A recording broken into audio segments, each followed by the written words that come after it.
Thank you, Congressman Lee and Congressman Rush and all of our guests. I'm Congressman Steve Cohen from Memphis, and I chair the subcommittee on civil liberties, civil rights, and the Constitution of the Judiciary Committee. Under that auspices, we're having this briefing, and I want to welcome you to this congressional forum on Cointelpro. Cointelpro, what happened and lessons for today. This afternoon, we will examine J. Edgar Hoover's counterintelligence programs. Counterintelligence program is more or less an acronym for Cointelpro, or Telpro. Their continued impact today and what policy changes may still be needed to ensure effective law enforcement and prohibit the abuses that we suffered from. I've been interested in this issue for many decades, but I've become much more acquainted with it from a film that Michael Isikoff and David Korn did, and then more recently, The Black Messiah and Judas, which was a great film, and it brought home what happened with Fred Hampton.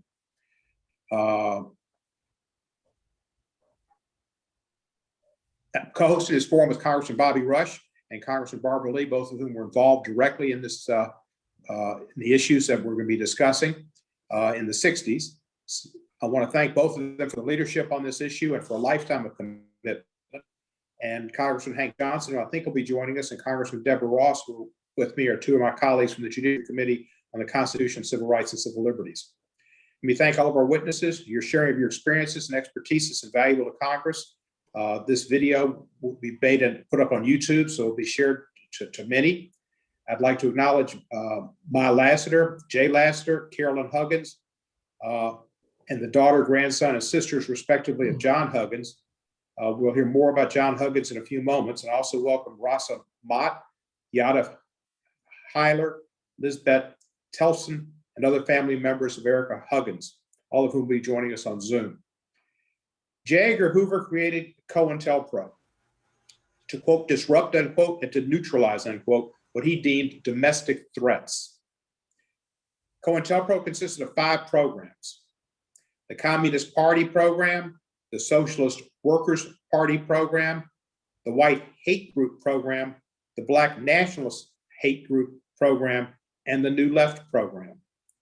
The Black Nationalist Hate Group program and the New Left program were two that were chosen by Hoover with a lack of discretion and understanding, I believe. The actual targets and victims of the Cointelpro extended much further than the names of these 5 programs would suggest, and included Dr. Martin Luther King Jr. and John Kerry. In truth, the Cointelpro was used to harass, manipulate, imprison, and harm and kill the leaders and activists of politically disfavored groups and movements as J. Edgar Hoover chose. The anti-war movement, the women's liberation movement, and the environmental movement were all targeted. The brunt of the program and some of its most outrageous abuses was reserved for people of color, particularly Black Americans. The Black Panther Party and its members were literally in the FBI's crosshairs. The recent Academy Award-winning film Judas and the Black Messiah retells the murder of Fred Hampton, the leader of the Illinois Black Panther Party, an amazing individual who made himself a legend in his brief 22 years. We're grateful that his former partner and son are here today to share with us. Cointelpro was not just violent and illegal. What made it so pernicious is it undermined the Constitution and undermined democracy. The United States was born of dissent, and alternative perspectives should be welcomed, not neutralized. Protests should be encouraged. We may disagree, but every American has a right and freedom to speak their mind, to petition their government, to protest, to be engaged and active in civic life, and to contribute their energy and efforts to pursue a more perfect union. The FBI attempted to snuff out minorities and minority viewpoints. Cointelpro was government-sponsored harassment and violence, not law enforcement. The FBI then exported these tactics to police departments across the country. Cointelpro as such may no longer exist, but its impact is still here, and it's been felt in America. There are people still in prison who are targets of the program. The tremendous distrust sowed between communities, particularly communities of color, and law enforcement still is deep and harmful. We must reckon with these past abuses and understand their contemporary consequences. We all know what medical experiments at Tuskegee did to affect African Americans and their concern about the vaccinations that we have today. Well, the abuse of the law enforcement with the Black Panthers in the 60s still affects people today. These harms continue on until they are rectified. Marvin Gaye tells us about it every day. We must reckon with these abuses and understand these contemporary consequences. Following the revelation of these programs, Congress examined these programs, most notably with the Church Committee, and policy changes were enacted. That doesn't mean all the problems were fixed. By far, they weren't. We must reform our law enforcement practices and how we address real domestic threats. We must rebuild our criminal justice system so it's genuinely focused on justice and not, as Michelle Alexander aptly and famously characterized it, the new Jim Crow. The first step is honesty with our history. Congressman Rush recently introduced a bill to release all the Cointelpro records. For years, I've led a bill to strip J. Edgar Hoover's name from the FBI headquarters in Washington. We should not provide him such an honor. I look forward to hearing our witnesses' recommendations about other steps Congress should take. And I thank the members of Congress here today and our witnesses. And I'd first like to recognize Congressman Bobby Rush for our opening statement. Well, thank you, Steve and Congressman Cohen. I'm delighted to be on this forum with all the individuals who are here. I'm glad to see Akua, Fred Jr., Ericka, Chairman Bobby, and my colleague in the Congress, Marvin Lee. As you know, Steve, the Cointelpro program was a criminal counterintelligence program that targeted African-American citizens, particularly Black political activists, during the 60s, 50s, 60s, and the 70s. The dark legacy of the Cointelpro program remains a stain on our nation. Government officials, including and led by the odious J. Edgar Hoover, utilized the full army of and federal budget to target, harass, and even murder American citizens who were fulfilling and carrying out their constitutional right to protest injustices conducted by the American government. I might add that these individuals who were targeted by the FBI and other governmental agencies were no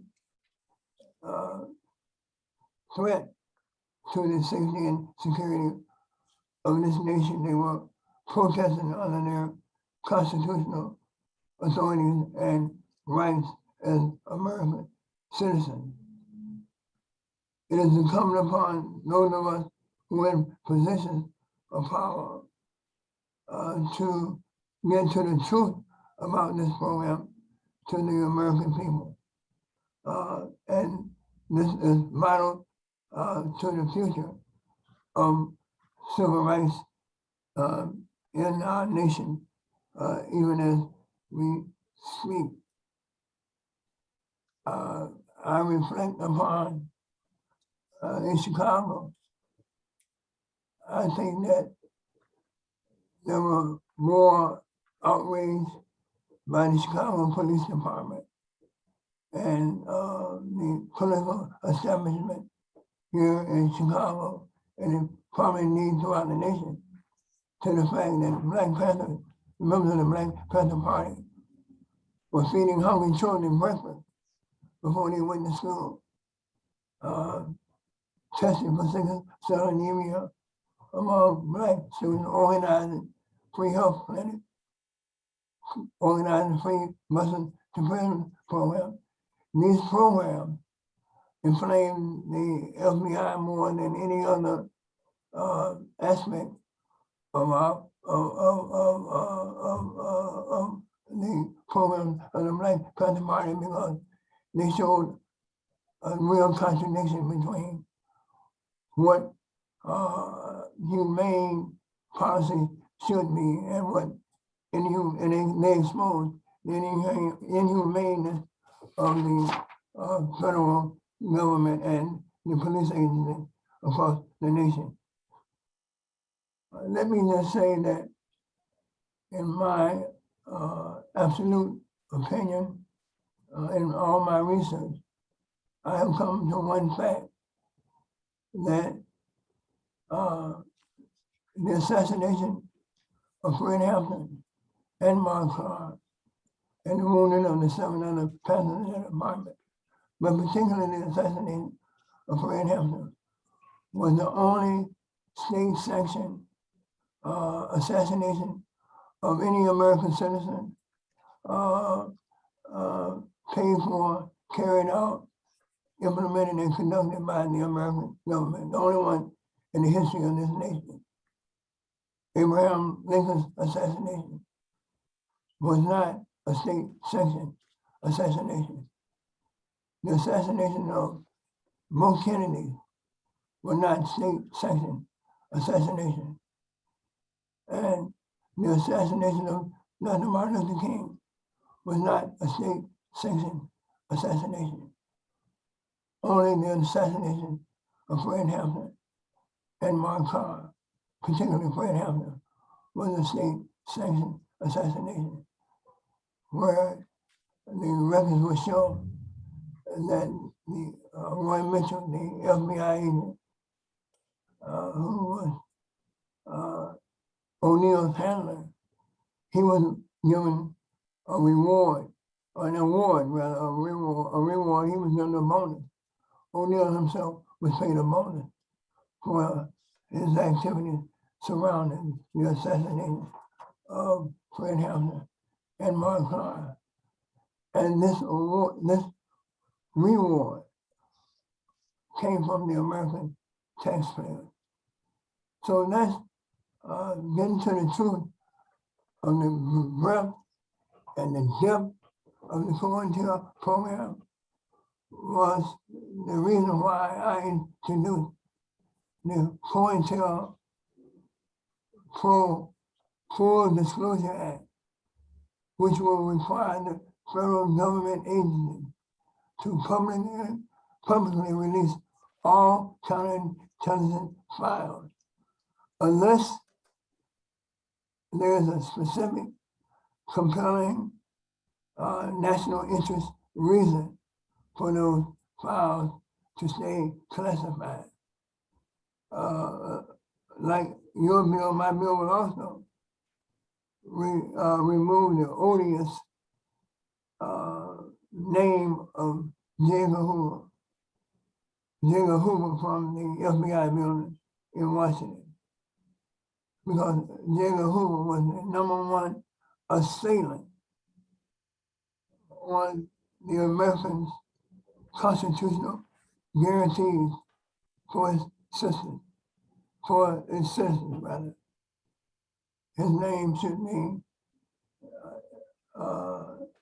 removed from that building, and his name should go down as one of the premier architects of the assassination of innocent citizens and the harassment and vilification of countless American citizens, young people who were fighting for their constitutional rights in order to make America a better nation. We must pull back the curtain on the FBI's racially and politically motivated espionage on its own citizens. And this is long overdue, and we need answers, right now, right away. I also was a victim of Cointelpro, and I recall many incidents where the FBI attempted to create friction and animosity and inflame violence between members of the Illinois chapter of the Black Panther Party and street organizations, the Black Stone Rangers and the Vice Lords and the Black Disciples. So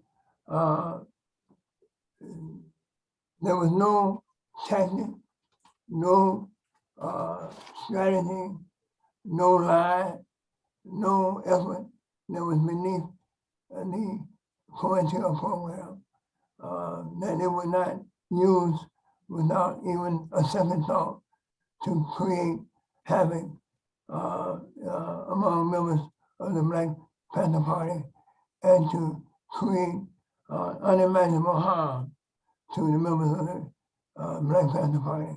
And it's for that reason that this exposure is late in coming, but it must come.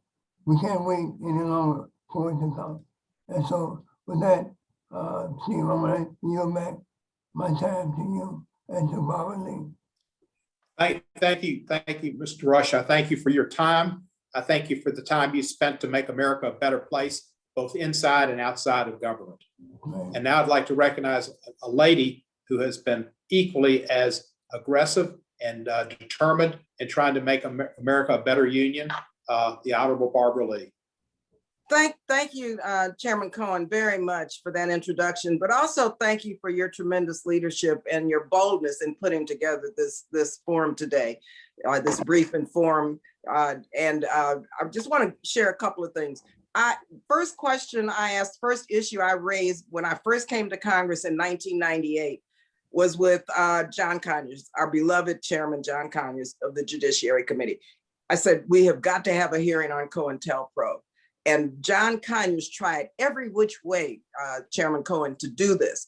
And he was stopped at every step of the way. Now here we are in 2021, finally just getting our first meeting and first briefing on this. So I just have to salute you and thank you and Representative Bobby Rush and all of those who helped put this together. Want to especially salute our witnesses today because they have paid the supreme price in terms of their families, in terms of the sacrifices that they made, and in terms of still highlighting and reminding us of what could be, what is to come, and using their life experiences and their sacrifices to continue to fight for justice in this country. Today's forum, let me just, with regard to Cointelpro, I want to mention a couple of things because I vividly remember the days of Cointelpro under J. Edgar Hoover, and I'm in full support and co-sponsors of both of your bills, Chairman Cohen and Representative Rush. So important. I ended up being in the middle of this aggressive surveillance and counterintelligence activities after becoming involved with the Black Panther Party as a community worker, mind you. I was not a member, I was a community worker. I was a student, the Black Student Union president at Mills College. And I used my organizational and fundraising skills to work in the survival programs. I bagged groceries, I gave out shoes, I helped Ericka, Ms. Huggins, developed the Community Learning Center, the Black Panther School. I actually was so proud to be Mr. Seale's fundraising coordinator when he ran for mayor of Oakland. I could go on and on and on about my involvement, but I thought that the 10-point program embodied, and it still embodies, many of the progressive goals that we're all still fighting to achieve today, including equity and health and education, criminal justice reform, ending police brutality, eliminating food and housing insecurity for the Black community. I mean, I bagged groceries with the Black Panther Party and gave out chickens and food and Cheerios and all fruit and vegetables. And we had thousands of people at those survival rallies, okay? So these activities to empower the Black community through these programs that provided for survival needs, first of all, we shouldn't have had to do that in the America, the richest and most powerful country in the world. but these were viewed by J. Edgar Hoover as a threat to our national security. And so the political and social organizing done by groups like the Black Panther Party, specifically the Black Panther Party, were unfairly targeted, and they set us up. They set the party up for the brutal attacks and murders that took place during that time. Now, and I remember that very clearly. Let me say a couple things. Along with the several witnesses, I know who are with us today. I know how Cointelpro ruined the lives of innocent people. I myself, as a community worker, had my privacy invaded. I think Ms. Huggins and Mr. Seale remember some of the stuff that was going on as it relates to me. Couldn't figure out what in the world was this about. Later, when I finally got my file, I want you to know, yay thick, so much was redacted in my file, but clearly now I know what was going on once I got my file. In terms of, and I got this file under the Freedom of Information Act. The Cointelpro surveillance, it demonstrated just in my file, the scope and the scale of this intrusion. It's scary when I even read it now, to know what took place just as a community worker who was trying to help the community, working with the Black Panther Party and its programs and its leadership and our grassroots organizations and our members of the party. And so it was a very scary time, but I personally wouldn't back down. I mean, I kept going, as you know, and I'm still going. And I think the truth has got to come out about Cointelpro, because let me tell you, Chairman Cohen, a couple of years ago, and okay, I want to read this to you. The FBI issued an intelligence assessment, and you know the program, the Black Identity Extremist Program. They say that's motivated to target law enforcement officers, which is a new domestic terror threat. So they said that Black identity extremists, Black people, in other words, who were protesting police misconduct, police murders, were considered now a new threat, and they set up a special unit in the FBI. I called it Cointelpro 2. According to the FBI, and I'm quoting, Black identity extremists' perceptions of police brutality against African Americans has been responsible for an increase in premeditated retaliatory lethal violence against law enforcement, and will very likely serve as a justification for such violence in the future. Now, this was in 2017, the FBI's new program. Black identity extremism does not exist, as you know. It is simply not real. But this was another way for the FBI to surveil the Black community. So we must be vigilant now. This briefing is so important because we all have to understand what a Cointelpro 2 looks like now. And so the briefing we're having today will inform us and will give us the direction that we need so that we can move forward with our legislation, our funding priorities, and make sure that we stop this Cointelpro 2 dead in its tracks.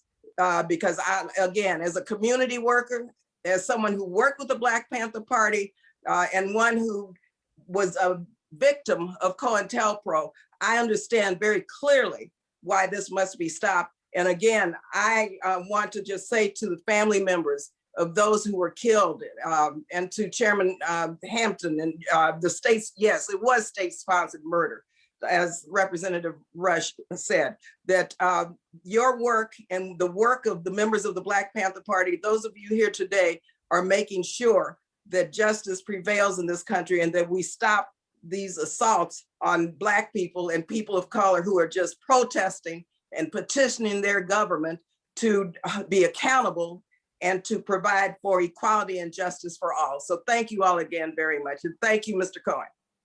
You're very welcome. Congressman Lee, I thank you for your nice remarks and your opening statement. Just curious, that program you said of Black individuals, extremists, that was the Attorney General Jeff Sessions at the time that started? Yeah, the FBI. What a surprise! What a surprise! Yeah. And we need to, out of this, talk about following up, because they put it into another unit that's called something else now in terms of domestic surveillance. So we need to follow up and talk about what they've done since the Black Caucus met with them. And several of us followed up, and they did just some window dressing changes with this. So we need to talk about that. Thank you. And I'd like to recognize Chairman Rush to introduce our next witness. He'll introduce the first two witnesses, then Congressman Lee will introduce the following two. So Congressman Bobby Rush, you're recognized to introduce the first witness. Again, Steve, can you hear me? Yes, sir. All right. I want to thank you once again, Steve, for this opportunity. Let me introduce Ms. Akua Njeri. She is an American writer and activist and a former member of the Illinois chapter of the Black Panther Party. Since the age of 12, Ms. Njeri has remained indispensable to the social justice movement and to political activism. Her work began with protesting the substandard housing conditions in Chicago and continued with becoming a member of the Black Student Union. This is a matter of personal privilege. I recall vividly the time that Fred came back, returned to the office at 2350 West Madison, where we were all there, and how excited he was, because I think he had spoken at, I think it was Truman Junior College, and he was so excited about the fact that he had met then Akua, her name is Deborah, how excited he was. And he was so overwhelmed and excited about this lady who he had met there after that, and then speaking engagement at, I think it was Truman Junior College in Uptown, Chicago. Ms. Njeri later joined the Illinois chapter of the Black Panther Party, where she supported many community programs. She worked at the Free Medical Clinic, the Free Breakfast for Children program, the busing program, and many other programs of the Illinois chapter of the Black Panther Party. She became the fiancée of Fred Hampton and the mother of Fred Hampton Jr. And Ms. Njeri survived the massacre on West Monroe on December 4, 1969. She was a target and a victim of the Cointelpro program. In that apartment on that morning, there was another guy by the name of Leonard Trulock in that room with Deborah and where Fred was killed. And the lawyer told us that Trulock himself said that he shouted out to the police, "Stop shooting, stop shooting. We have a pregnant woman in this room." And that woman was Akua Njeri. Akua, Ms. Njeri, I want to thank you for participating in today's forum, and we look forward to your testimony. Thank you. I wonder, can you all hear me now? We can hear you. Okay, because I know you can't see me, so they've been trying to fix it, but it's okay. So thank you for allowing me this time with the panel. And greetings to everybody. Right. And Steve, am I supposed to proceed in introducing Fred Jr.? No, we're going to hear from Ms. Njeri first, and then we'll introduce Fred Hampton Jr. All right, okay. And it's Mother's Day, so she should go first. Or it was Mother's Day. Yeah. Okay, so I guess basically what I'm talking about with the Cointelpro is how it brutally impacted on so many lives, on whole communities, really. And the assassination of Chairman Fred and Defense Captain Mark Clark stands out in history as one of the most brutal attacks on our movement, on our people, on our communities. We refer to it as our ground zero, like a lot of other people refer to other areas, but this is what really took the covers off of the U.S. government as an active participant in the assassination of public leaders. We talk about it being ground zero, not because that's the only one, but that was the one that took the covers off of the attacks on movements. And a lot of groups were under attack, and you didn't have to be Black Panther organization, but by the Cointelpro papers, 90% of the activity was directed at the Black Panther Party. And that says a lot. That's wiretapping, that's following people, that's bringing agent provocateurs into organizations, paid and unpaid. And it's also harassing family members to try to get them to snitch and inform on people that were in the party. It also, when people had jobs, they would go to their jobs to make sure they didn't work there anymore. And at the time our son was born 17 days later, after the brutal assassination of December 4th. And a number of people were wounded. I was not physically wounded, but a gun was pressed to my pregnant belly.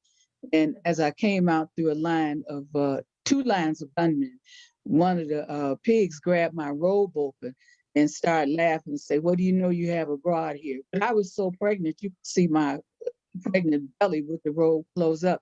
That pig grabbed me by the hair and slung me into the kitchen area. And then the shooting stopped, and a voice that was not an occupant of the apartment said, "He's barely alive. He'll barely make it." And I knew they were talking about Chairman Fred, but I couldn't see because I was in the kitchen facing the wall. And then the shooting started back again.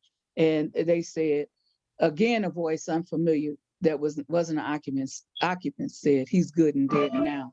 And I knew that they were talking about Chairman Fred. I want people to understand, as I came out of the rear bedroom, in Chairman Fred's robe and his long underwear and his house shoes, I had no blood on me. As I covered down on him, on top of him, the pigs were shooting, plaster was flying off the wall, and the mattress was vibrating from all the bullets going into it. And I had no blood on me, which should indicate Chairman Fred was not shot, murdered, assassinated while I was in the room.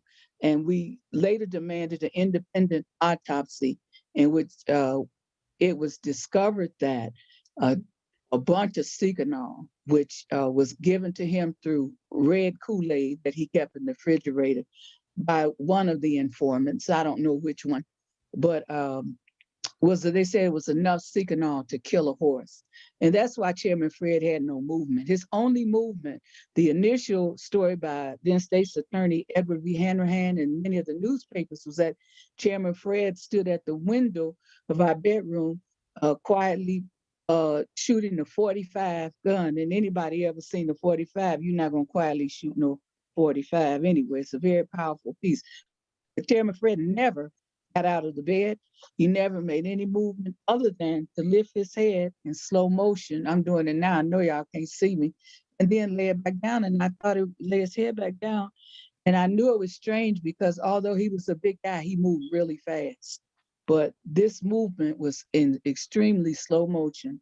And that was the only movement that he made. And as I was taken out, the pigs was arguing about whose prisoners we were going to be. As I was taken out of the kitchen going towards the front, I didn't look towards our bedroom because I didn't know how I would respond and to what I would see. But I did see Defense Captain Mark Clark as they took us out the front door, laying on the floor in a pool of blood, as he had been shot in the heart as he was sitting in a chair. And the reflex of his body falling and the gun going off went up into the ceiling of our apartment to the stairways of the second floor. That was the only shot that was supposed to attribute it to the Black Panther Party. And the nail heads that Hanrahan, then State's Attorney, got on and said were bullet heads were exposed. The door across from the room, the first bedroom, was exposed. Those were no bullet holes. And the what they call it, barricade that was up on the floor, separating the kitchen from the dining room, which we had converted to a bedroom, was not a barricade. It was really to keep the rats from running through the house.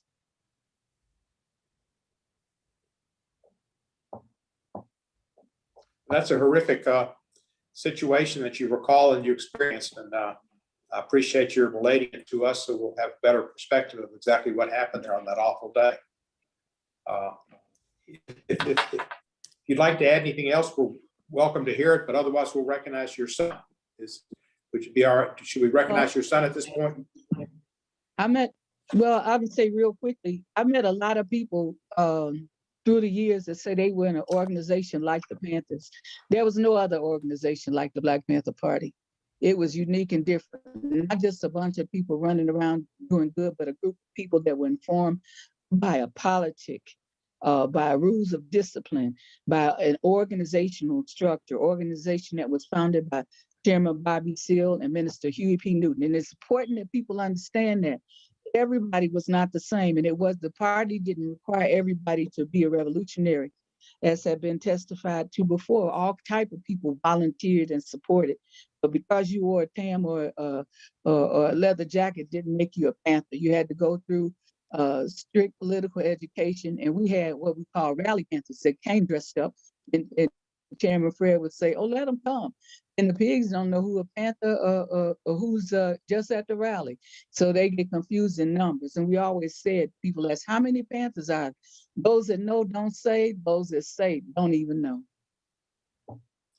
Mr. Njeri, we appreciate your testimony. Representative Rush, would you like to introduce Mr. Hampton Jr.? Certainly, it's my honor and privilege to introduce the son of Fred Hampton, my friend, Fred Hampton Jr., and the son of Akua Njeri. Fred Hampton Jr. is an activist, a spoken word artist, and a poet who continues the legacy and the spirit of his father, Fred Hampton Sr., through his work as the chairman of the Prisoners of Conscience Community and the Black Panther Party Club. He, as an unborn child, survived the brutal assassination and murder of his father, Fred Hampton Sr. And as I said before, the only state-sanctioned assassination of an American citizen on American soil was in the history of the United States. Fred, I want to thank you for participating in today's forum. And I want to commend you and congratulate you and your mother on your fight to protect the legacy of your father, Fred Hampton Sr. Some of your tactics were I didn't agree with, but you were steadfast in your resolve to make sure that your father's name was not exploited by anybody. And I want to commend and congratulate you and your mother for holding the creative artists and production team that produced the award-winning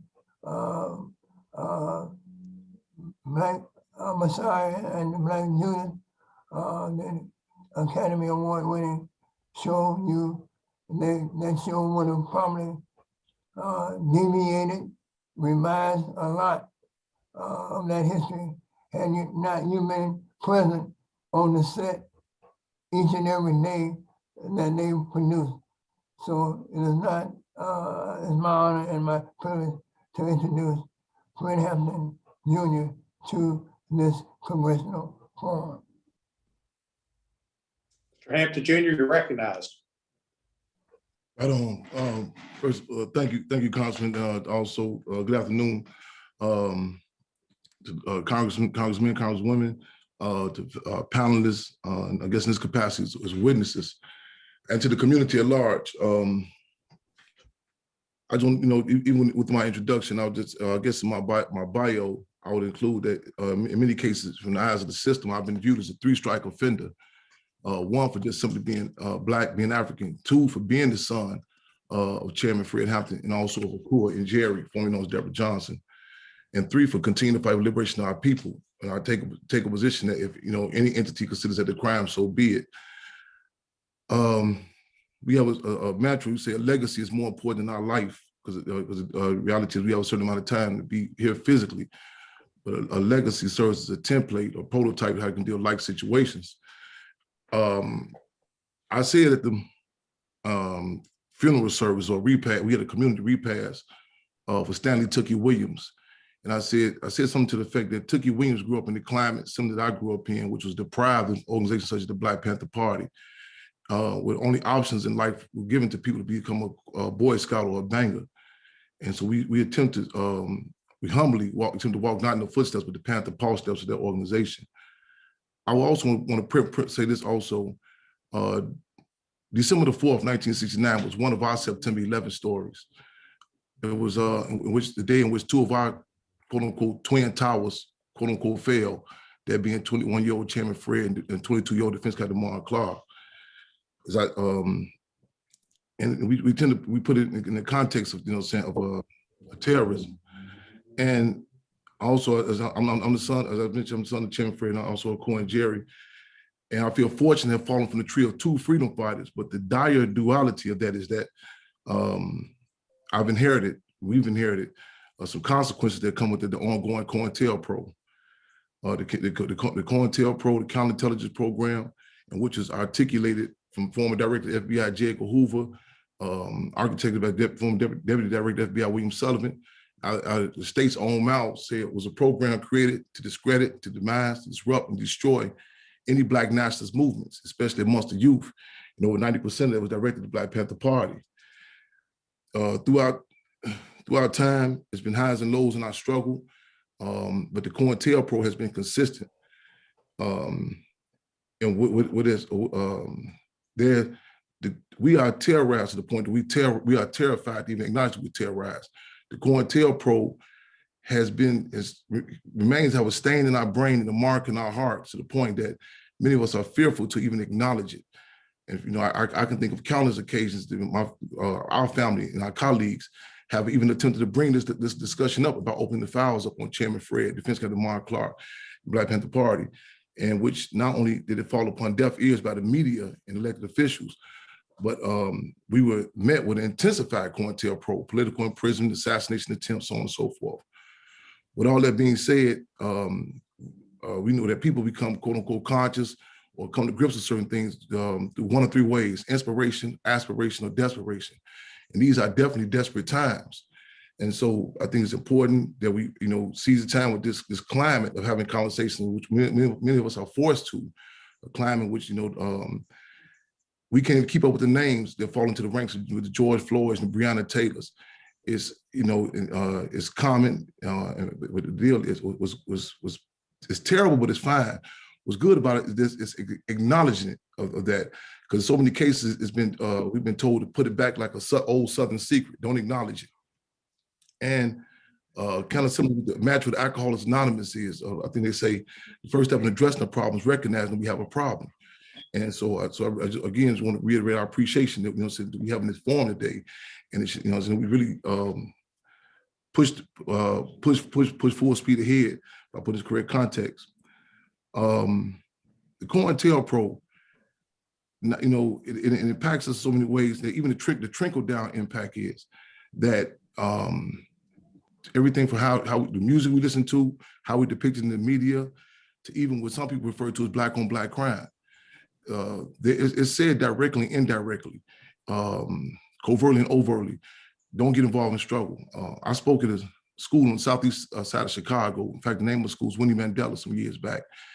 And I had some issue with a young brother who went to the school but did not know who Winnie Mandela was. And after I went through details about it, and it's, you know, I talked, and then this young man was about 14, 15 years old, with tears in his eyes. He said, "They kill people like you." You know, in layman's terms, this is a young man who had not been in law school, didn't know anything about, you know, the counterinsurgency, so on and so forth. And many people say that the reason that the police are killing disproportionately in the black communities is because we don't know the law. I beg to differ. The fact is that we do know the law.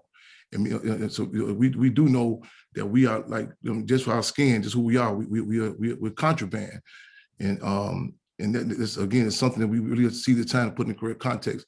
And there's been a war waged on us under the auspices of a war on drugs, a war on guns, a war on gangs, which all these different contradictions seem to stay, but we're disappearing. And when these, it's similar to like even when the Cointelpro papers were released or revealed, what happened to other communities, people acknowledged it. It's kind of like comedic genius Richard Pryor, who was also impacted by the Black Panther Party, how he has said that many times people from the white community can ride through the black community and see black people with dope needles in their arms and dope residue around their nostrils, and they say it's a shame. When they come home and their son or daughter comes on the front porch with a can of Budweiser beer, they say, "Oh my God, it's an epidemic." And the deal is this. I think they said Nazi Germany. If they come for us today, they'll be for you tomorrow. This is seen as the norm in our community, to the point that, you know, even myself, when I was a political prisoner, there were prisoners who would say, you know, blatantly, "We would love to support what you're doing, Chairman Fred, but we can't. We don't want no heat. We don't want." They say we don't want no smoke. And I wish we can talk about this in an abstract, nostalgic type of way, how bad things used to be.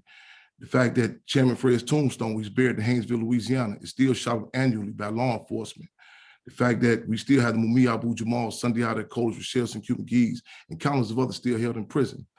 The fact that Jerry Odinga Dunnigan has just been released after 45 years, who was directly impacted by actions of William O'Neill, one of the infamous agent provocateurs. It's proof, not proof in the pudding, but proof in the people, the fact that this is ongoing. And again, it impacts every quote unquote decision that we make, because we say non-independent people do not make independent decisions. And that's my December the 4th, 1969, my birth certificate almost became my death certificate. My prenatal care, as opposed to a doctor's stethoscope, was Chicago Police Department's revolver being pressed to my mother's pregnant belly. That was the first piece of steel I came into contact with. Deborah Johnson was my first cellmate. In fact, I have a jail photo right behind me. And that was my first contact with the American judicial system, my first contact with Cointelpro. And it's to the point, you know, throughout my life, it's intertwined, and again, in our everyday, I'm not gonna say everyday life, but our everyday existence. As Marvin Gaye said, this ain't living. So this is a primary contradiction that has to be addressed.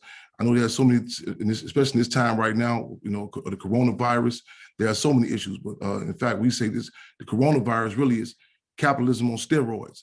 So it's more intensified to what we're going through on a day-to-day basis. And some organizations take the position that if we simply get together, pull ourselves up by the bootstraps, we'll be all right. That negates the fact that there's a war being waged on us. That negates the fact that there's a counterinsurgency. Many people say the Black Panther Party just fell apart because of gender contradictions or rivalries. And our response is, don't other organizations have that? The reality is that the Cointelpro targeted the Black Panther Party, set out to wipe it out. And and the deal is they were unsuccessful ideologically. I mean by that is the people still have a love and respect for the Black Panther Party. And that Cointelpro still is attacking it. The fact that I'm in a home right now in which Chairman Fred Hampton grew up in. I'm across the street from the elementary school that he attended. it's not by coincidence that those children at school did not know who he was. They were, and I'm gonna close with this. A man about 50 years old that stays in Maywood. He was at the movie watching Judas and Black Messiah with his parents. He was saying what's going to happen in the movie. And his father asked him, how do you know this? How do you know what's going to happen? And his response was, I talked to his son, I talked to his widow. And he asked his father, why didn't I know? Why didn't you tell me about this? And with tears in his eyes, 50 years old, this man told me, his father told him, son, we just wanted peace. I was told by elected officials present day in Maywood that December the 5th, the day after Chairman Fred, Defense Secretary Mark Clark was assassinated, law enforcement came through Maywood, pulled all the young men out of their homes, in front of their wives, in front of their mothers, and told them there would never be another Fred Hampton in here. And this is part of the ongoing breaking process, similar to what we've seen during the era of chattel slavery. When a pregnant woman ran away from the plantation, she was just not murdered. She was brought back in front of the masses of people. Her pregnant stomach was cut open. The fetus was stomped to death.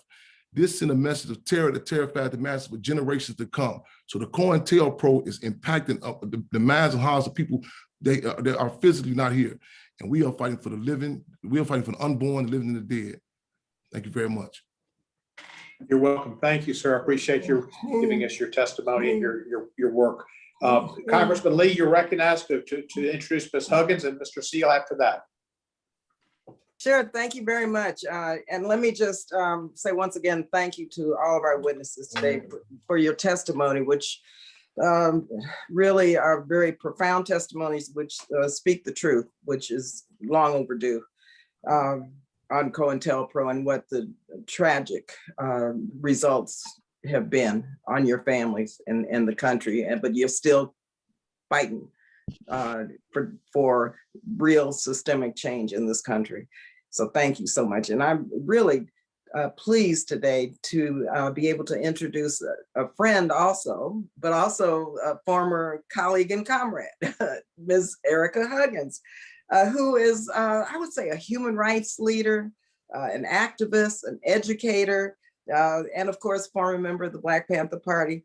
Ericka served as the director of the Oakland Community School, which was a project that I worked with her on to help establish that on International Boulevard in East Oakland. Also, Ericka, I remember, didn't you write a book of poems? She's a poet and understood how important the spirit was in the midst of this revolutionary work. And so she kept all of those in the party and around her as a community worker, really on point and stabilized and helped with our understanding of what was going on and gave us the strength to keep fighting. Also, she was the first woman and first African-American woman to be appointed to Alameda County Board of Education. She's an educator personified and has always understood the issues around Black and brown children being disproportionately suspended and expelled from school, and why a culturally relevant education was essential for academic success. And I remember, Ms. Huggins, the Oakland Community School, how music and art and all of the curriculum that you developed was so critical in the success of the young people who have gone on to do great things as a result of your leadership. Also, let me just say one thing about the women in the Black Panther Party, because Ms. Huggins exemplifies the strength of the women and the leadership of the women in the Black Panther Party, who I had the privilege to work with on so many projects and so many efforts. And to think that Ms. Huggins and the women and the men of the Black Panther Party who were just trying to make the communities better and make the police accountable and make this country live up to its creed of liberty and justice for all, to think that they were targeted and harassed and many killed and assaulted and lives destroyed is just mind-boggling to me. So I'm glad to see you, Ms. Huggins, still standing and still leading and still a constituent in Oakland, California. So thank you again and welcome.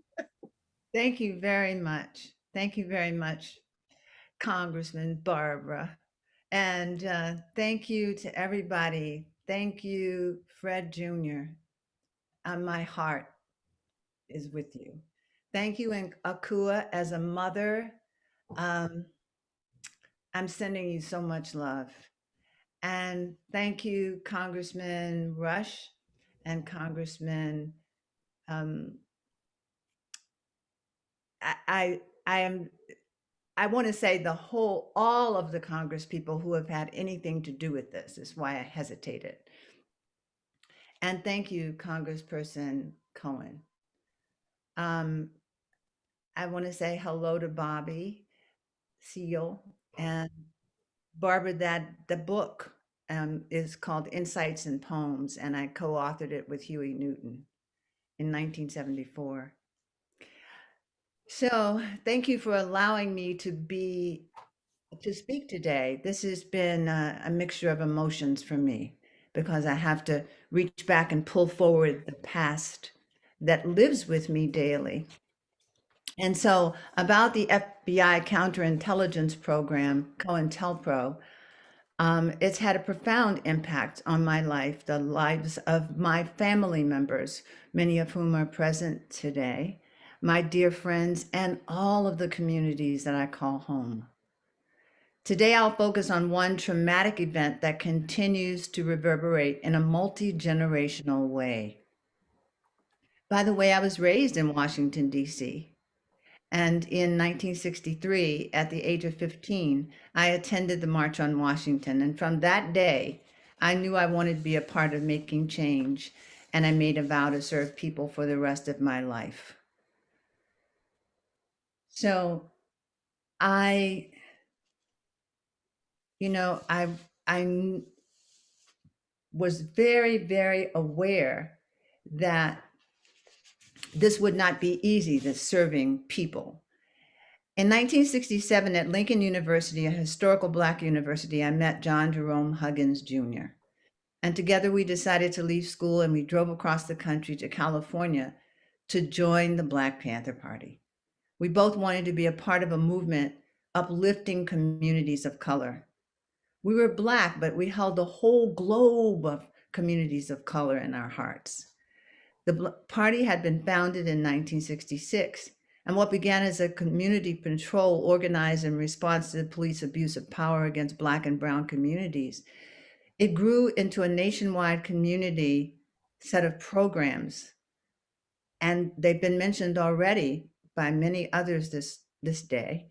The Free Breakfast for Children program, the free health clinics, the Oakland Community School and other educational programs, adult literacy, to name a few. There were 65 community survival programs.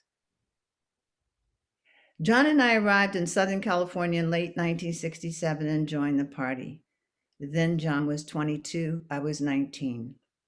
As we began working in the community, we immediately discovered that party members were routinely followed, harassed, even killed by the police. Attending funerals became almost routine in Los Angeles. Our phones were tapped, our houses were under surveillance, our offices were watched daily. There were informants planted in our midst, men and women. We knew this was not solely the work of the LAPD. Something larger was at play, but the name of Cointelpro had not reached our ears. But we knew that there were government entities like the newly formed paramilitary SWAT team that would not hesitate to kill us. By mid-1968, John and I were pregnant with our first child, and we embraced our party work even more fully. We were intent on creating a better world for our unborn child. And in late December, our daughter Mai was born. We were overjoyed. And then 3 weeks later, on the morning of January 17, John smiled at the baby and I, said goodbye, and walked out of the door. That day, John was attending a meeting of Black students at UCLA, where he was a student in their high potential. After the meeting, John and Apprentice Bunchy Carter, leader of the Southern California chapter of the party, were murdered on the UCLA campus. While the shooter was said to be a member of another organization, This episode was a culmination of what had been an intentional and relentless FBI plan to artificially create and foment conflict. We knew it.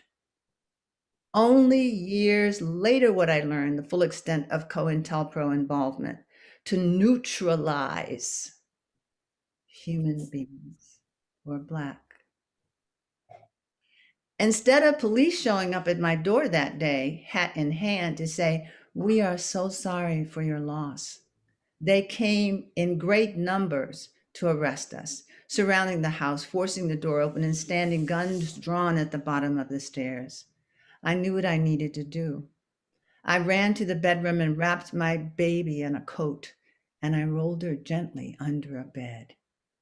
As I looked into her eyes, I thought, maybe I might die. She may be fatherless and motherless then, but she will be alive. I heard the police officer at the bottom of the steps shout out, "Come down with your hands up." I moved to the top of the stairs so I could see his eyes. There was something sane there, something humane. I spoke out, "I have a baby here with me." It seemed he was willing to protect us. So I ran back to the bedroom and gathered my daughter. I knew she would be safe. Later, as I waited at the 77th Street Police Precinct station, two men arrived that I thought I knew. I almost called out to them until I saw them slap hands with one of the detectives, or maybe an FBI agent. This was larger than the LAPD. Holding my baby daughter, I noticed on the precinct wall a felt scoreboard with white letters proclaiming "Cops 11, Panthers 0." And I wondered if John and Bunchy were already reflected in that body count. Years later, I would be contacted by a former FBI agent who asked to meet with me to apologize for the FBI involvement in the events that led to John and Bunchy's death on that day, January 17th, 1969. I wasn't confused about what happened then. I'm not confused now. A government agency supported by taxpayers' dollars helped murder these two brilliant, respected, and beloved men. They are sons, brothers, husbands, friends, fathers. John and Bunchy were destined to be great leaders. They would have become wonderful grandfathers. I have long wondered when the right time would be to tell this story to both my grandsons. And today is that day. My oldest grandson is listening to this testimony as I speak. 50 years later, I'd like to believe that things have changed. However, these same forces are still at play, working to vilify, spread disinformation, and destroy the efforts of young people like we were then, whose only goal is to help create a more just and equitable world. The fact that a simple statement affirming that Black lives have value, Black lives matter, can be distorted and equated with terrorism is a symptom of our social disease. Fred Hampton's life matters. Bunchy Carter's life matters. John Huggins' life matters. Thank you, everyone, for listening. Thank you very much for your testimony today and your story about your husband who was tragically a victim of this program as well. And as I understand it, the police tried to paint the murderers as corruptly. They tried to plant evidence and give out to show, to take the proof away from them. So not only they do illegal activities and coverage of the Black Panthers and the murdering, but then in a cover up. So it was a dreadful thing. It's just dreadful. Bobby Rush, you want to introduce us to Bobby Seale? Not Bobby Rush. I'm going to introduce him. Oh, Barbara's going to do that. I'm sorry. Yeah, I'm sorry. that's okay. Let me just say thank you, Ericka, so much for that very powerful testimony. And I know how you're feeling, but I know also you have a lot of hope because of what you have been through, because you see the future for our children. Let me just take a moment before I introduce Mr. Seale to mention one person who passed away in 2011, Geronimo Jijaga Pratt, as we know, Geronimo. And if anyone wants to see a factual story about how the FBI operated during Cointelpro, read the story of Geronimo Jijaga Pratt, okay? I was in the California legislature during that time, worked with Johnny Cochran on his case to help him get out of jail, unjustly incarcerated for 27 years. I was a character witness at several of his trials. But if you want to see how the FBI worked, and it's a matter of public record, how the informant created such confusion. His name was Julius Butler, and how this led to this 27 years of unjust incarceration. I would urge everyone to read that story because that's just one of many, and how they work, how they operate, and what they do to destroy people, families, and community and the organizations, and then suffer years of incarceration, which should never have happened. So please read his case as an example of what we're talking about today. And so now, Mr. Bobby Seale, Chairman Bobby Seale, political activist, author, co-founder of the Black Panther Party. I've had the chance to work and know Mr. Seale since the late 60s, early 70s. Worked on him as a community worker, but also in so many capacities with the Black Panther Party, as I mentioned earlier, his fundraising coordinator for his mayoral campaign in 1973. And I just have to say, Mr. Seale, and to all of those listening, his campaign led Oakland, and it changed the political landscape of the city of Oakland and paved the way for Oakland's first African-American mayor, Mayor Lionel Wilson. I remember attending many political education classes that Mr. Seale ran, sometimes at the church. It was at St. Augustine's Church, where we fed children. But I also remember his lessons about, and this was about civic engagement. It was about political organizing. It was about making democracy real. And he was teaching this way back in the 60s and 70s. To people in our community so that they would understand how to engage in terms of their democratic rights. And for that and many other good work that was taking place through the Black Panther Party and Chairman Seale, they were targeted for COINTELPRO operations, which was, again, sinister and anti-American. So Bobby, I want to thank you for being here with us today. I recognize you now for your opening statement. And I just want to say thank you, to Ms. Huggins, to all of you today for really staying the course and for paving the way, because many of you led the way for so much of what is happening today in our communities, where we will not go back and only move forward. And Mr. Seale, you're one of those who charted the course for Black elected officials in our country. So thank you again. Thank you. What was it, 1960? I moved back to from Los Angeles to Oakland because of a steel strike. I was a metal worker in a lot of places, a few places in Los Angeles. And in effect, what happened here? Getting back there, I became interested in the protests of people going on, Martin Luther King and others.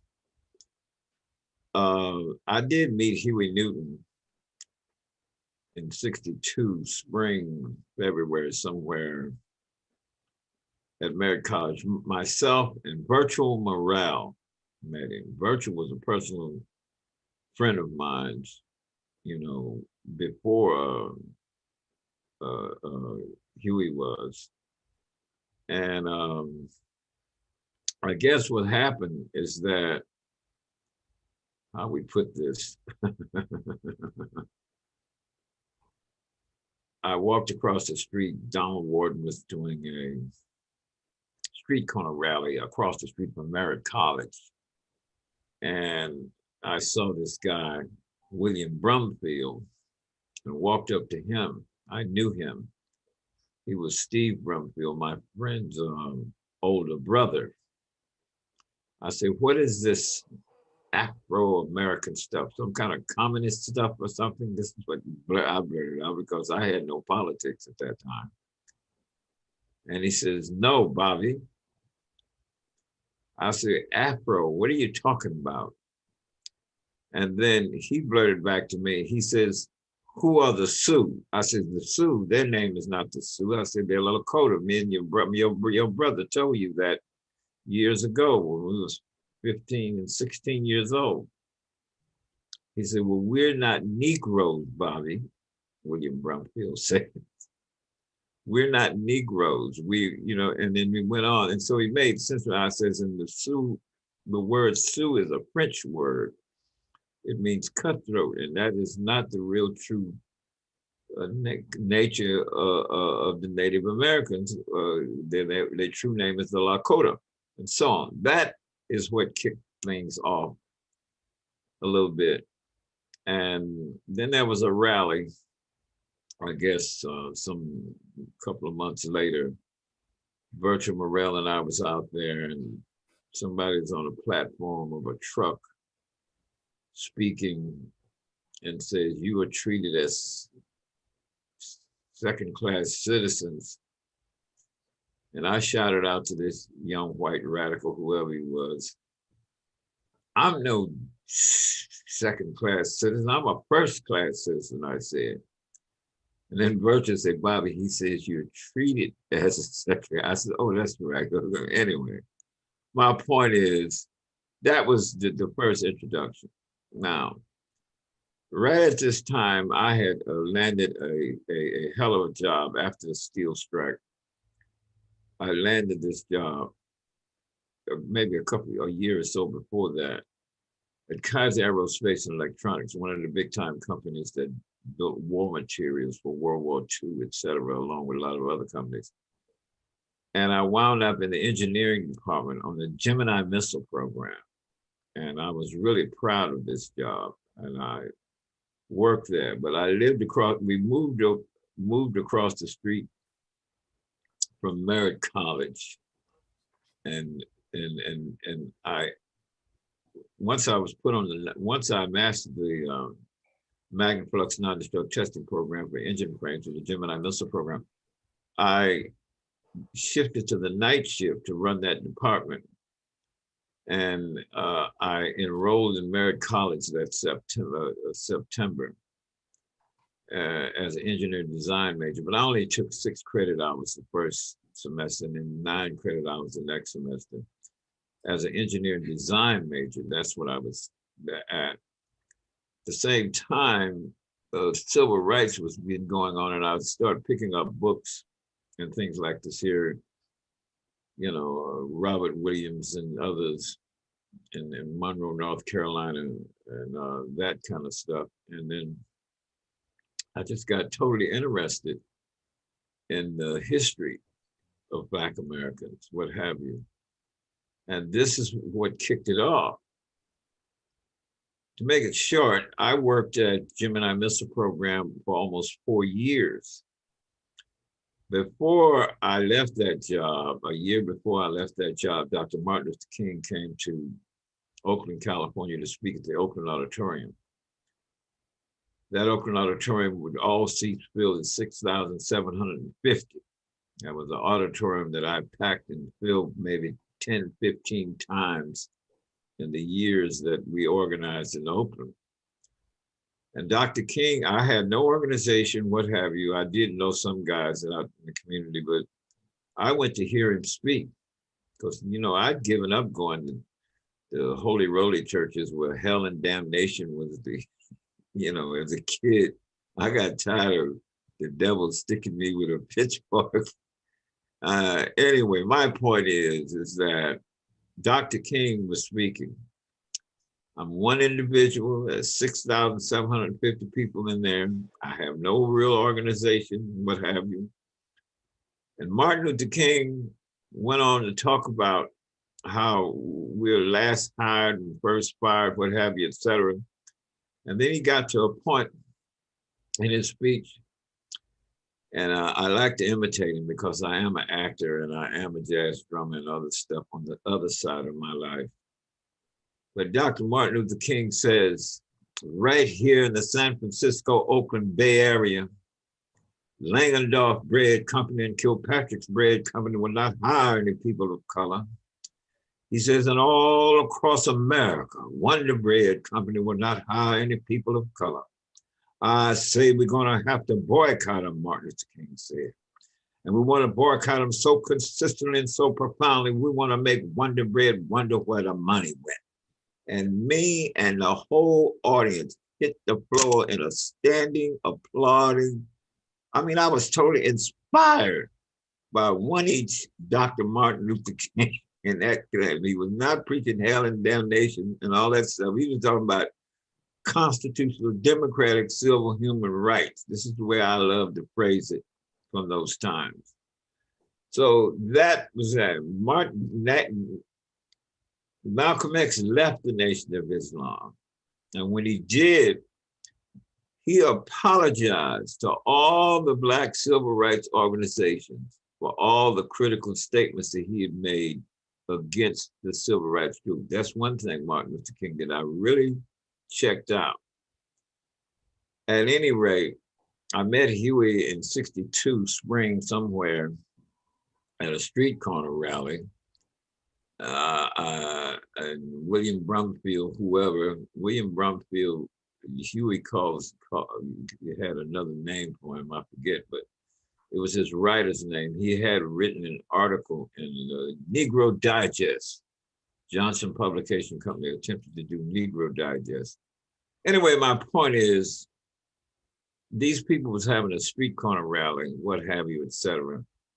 I was already reading various articles and stuff and about our history, et cetera. And, you know, I met Huey and what have you, et cetera. And that was that. Me and Virgil Morel went on and went somewhere else.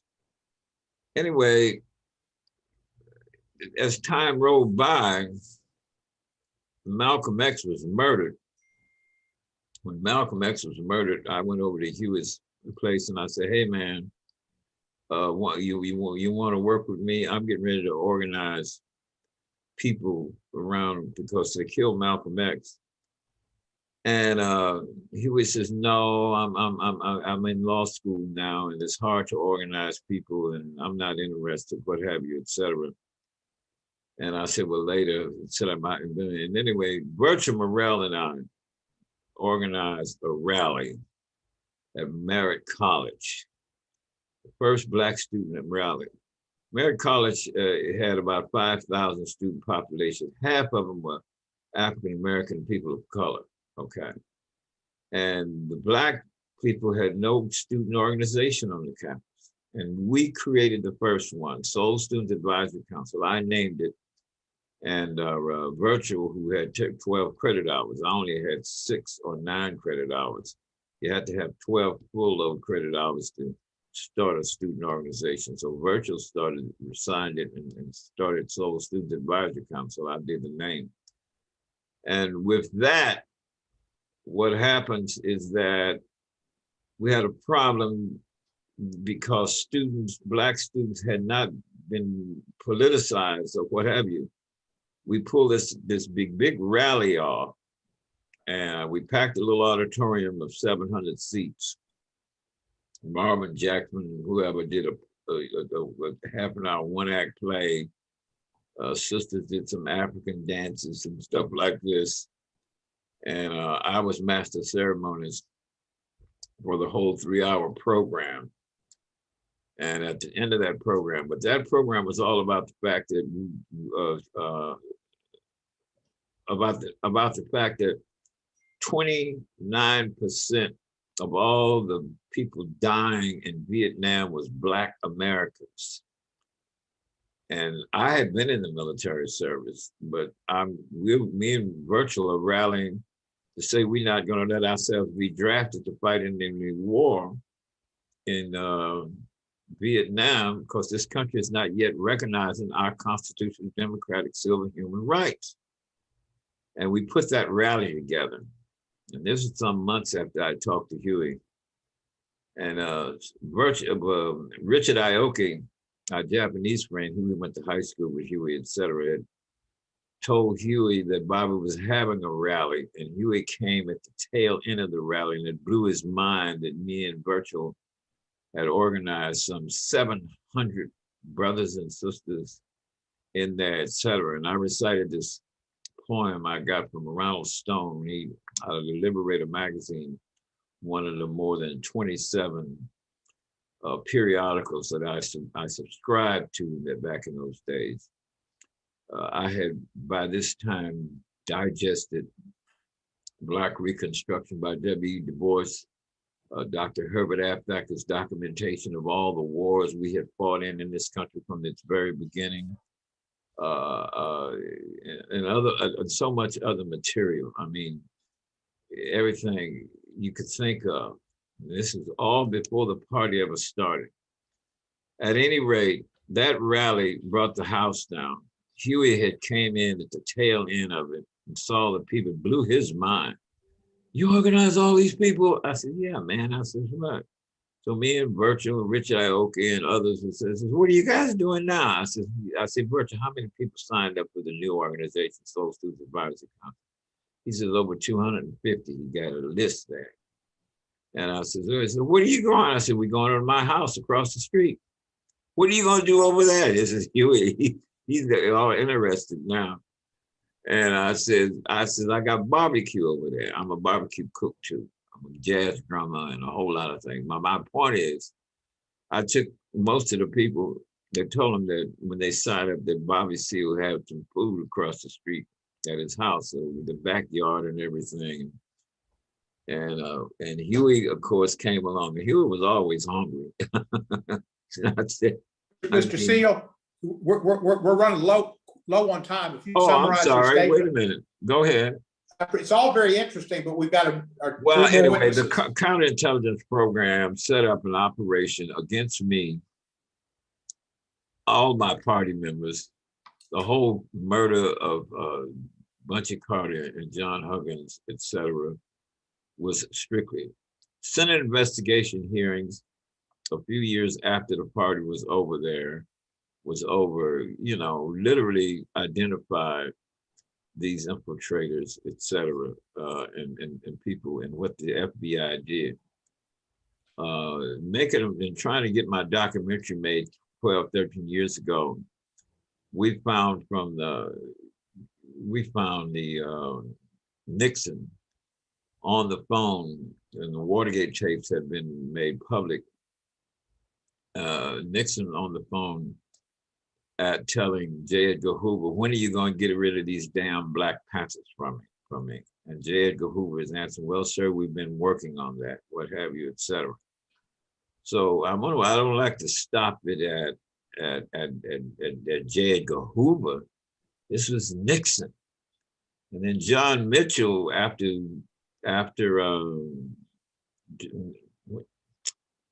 Nixon has been sworn in, is up on national television. By the end of this 1969 year, we'll be rid of these damn Black Panthers. We haven't even been charged with nothing yet. I'm telling you, this is the operation that went down. I went through 2 major trials in jail while I was doing it. I was in jail for 2 years. I won both trials in the final analysis, you know what I mean, et cetera. That trial that Ericka Huggins and I was in, et cetera. We won that. I deliberately testified in the first trial, and all I wanted to get out before they picked my jury for our trial was that I never went into this place where they say George Sams was there. George Sams was literally a provocateur agent put in to the party via Stokely Carmichael, and I didn't find that out. I found out he was that, but when did he really? When did the FBI really put him in? And Dr. Small told me 15, 16 years ago. He says, Bobby, George Sams was down in Lowndes County. He says, I was down there. He said, and that was back in 67. I said, 67? Eldridge Cleaver had called me up one day. He said, Chairman, he says, what? And we had a small organization at this time. And this is 67. And he says, what? He says, they're going to draft Stokely, and Stokely says he's not going to be allowed to be drafted.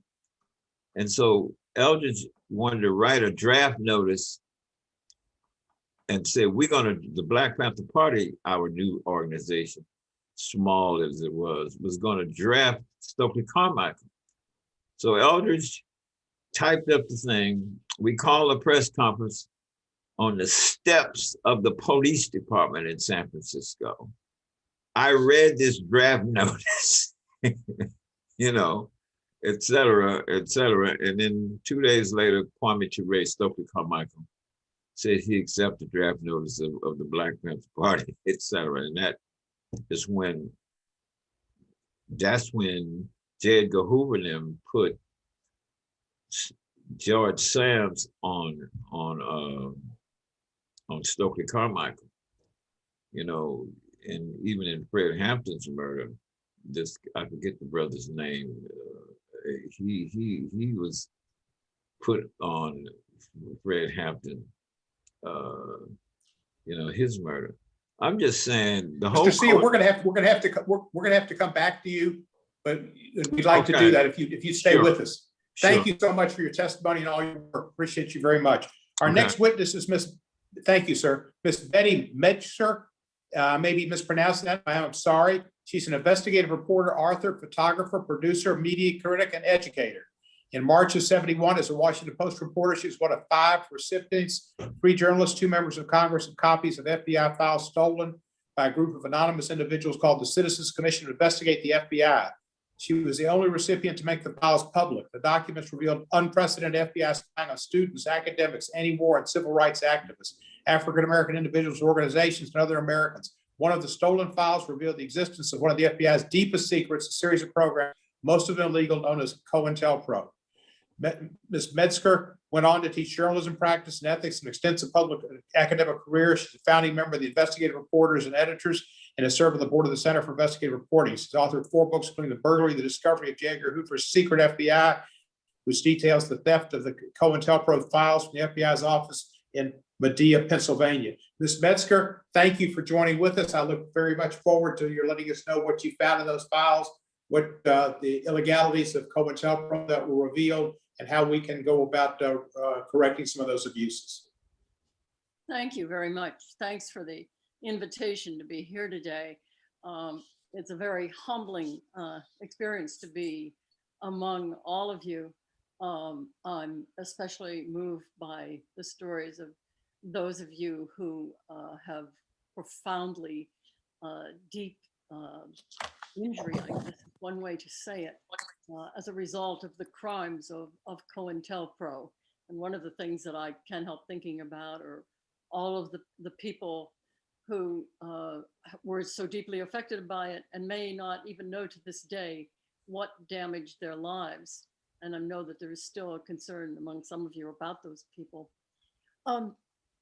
I'm going to describe the complicated path of how Cointelpro went from being J. Edgar Hoover's most closely guarded secret to being revealed to the public. As you probably realize in your own lives, there were terrible things happened, and for a long time we had no name for what they actually were. We know Cointelpro, we know the name Cointelpro, and actually much of what we learned about J. Edgar Hoover's half century as FBI director, in large part because of a plan conceived in the fall of 1970 by William Davidon. William Davidon was a physics professor at Haverford College. He also was a devoted civil rights activist and a devoted anti-war activist. And by the fall of 1970, Bill had reached a conclusion that those organizations, those movements were increasingly filled with spies, and he assumed FBI spies. And he felt that there must be a government program, official government program to suppress dissent. And he felt that if there was a government plan to suppress dissent, that amounted to a crime against democracy, and that it was a crime that had to be stopped. And unlike other peoples who worked with him and said, "Oh, that's too big, that's something that you can't do anything about," he thought that it was just too big not to be solved, and accepted responsibility for trying to find a way to solve it. And that describes really the birth of what was known as the Citizens Commission to Investigate the FBI. It's a group of 8 people, including Bill Davidon, who agreed with him that if the FBI was suppressing dissent, that it was so important that they were willing to risk decades of their freedom, even their lives, to find out, to get the evidence that they could present to the public that this was happening. 2 of them were a couple, John and Bonnie Raines, and they feared that they might be arrested, convicted, and imprisoned. And they feared that so much that they made arrangements for their 3 children to be raised by relatives. The revelation of the existence of Cointelpro crossed the first hurdle when these amateur burglars succeeded against all odds in breaking into an FBI office on the night of March 8th, 1971, 50 years ago this spring. And with the broadcast sounds of the Muhammad Ali, Joe Frazier fight, helping provide some sound support so that they hoped people wouldn't hear their breaking in. They removed every file in that FBI office, and then 2 weeks later started anonymously distributing copies in a series of mailings that took place over the next 2 months. They had no idea that their act of resistance would do far more, reveal far more than the fact that, yes, J. Edgar Hoover was officially suppressing dissent. In the first files that they sent out, there was evidence of how the FBI was conducting massive surveillance of Black communities throughout the country. So massive that when it was described, what came to mind for many people, including some members of Congress, was Stasi, the secret police that had penetrated the entire society of East Germany. The program was described in these files that I received in great detail. And that is every agent in the country, every FBI agent in the country was required to hire at least one informant to spy on Black people and to continuously open files on Black people without regard for suspicion of crime or even violent behavior. And this was true except in Washington, D.C., where every FBI agent was required to hire 6 FBI informants to surveil Black people and develop files continuously. And within the FBI, one of the files indicated this project was so important that any agent who failed to comply with its requirements was charged with failure to perform. I'm still sort of stunned by just thinking of the size of all of this. I mean, just think of it. It really was amounted to the entire FBI being mobilized. Every FBI agent was required to develop all of these cases on a constant, ongoing basis to get as many Black people into the files as possible. It wasn't until 3 years after the release of those first files by the burglars that it became evident that actually the most important file that they had removed from that FBI office was a mere routing slip. The term Cointelpro was written in big block letters in the upper right corner of that file set. When most of us who received it, the term meant nothing. We wrote about what it was attached to. But a year later, another journalist, Carl Stern of NBC, saw that file, and he decided to find out what that term meant. And he asked the FBI, and they repeatedly refused to tell him what it meant. And they also refused to give him files that would explain what the term meant and what the project was. So Carl became the first person to sue the FBI to get access to files. He asked for the founding documents, the documents written by J. Edgar Hoover. A federal judge ordered the FBI to release the files to Stern. And because the officials refused to do so, and the FBI refused to do so, and then they asked the acting Attorney General, Robert Bork, to appeal the decision. And in a shocking rebuke to the FBI, Bork decided that he would not do the appeal, and instead he gave the files to Stern. And that was in December 1973. The public learned then, for the first time, that the FBI conducted highly secret operations designed to, in Hoover's words, expose, disrupt, and otherwise neutralize people and organizations. The FBI furiously fought the release then of files that would describe specific COINTEL operations. But they had to, by the end of 1974, and certainly at the time of the Church Committee hearings in 1975. And when those files came out, they really were a shock to the American public.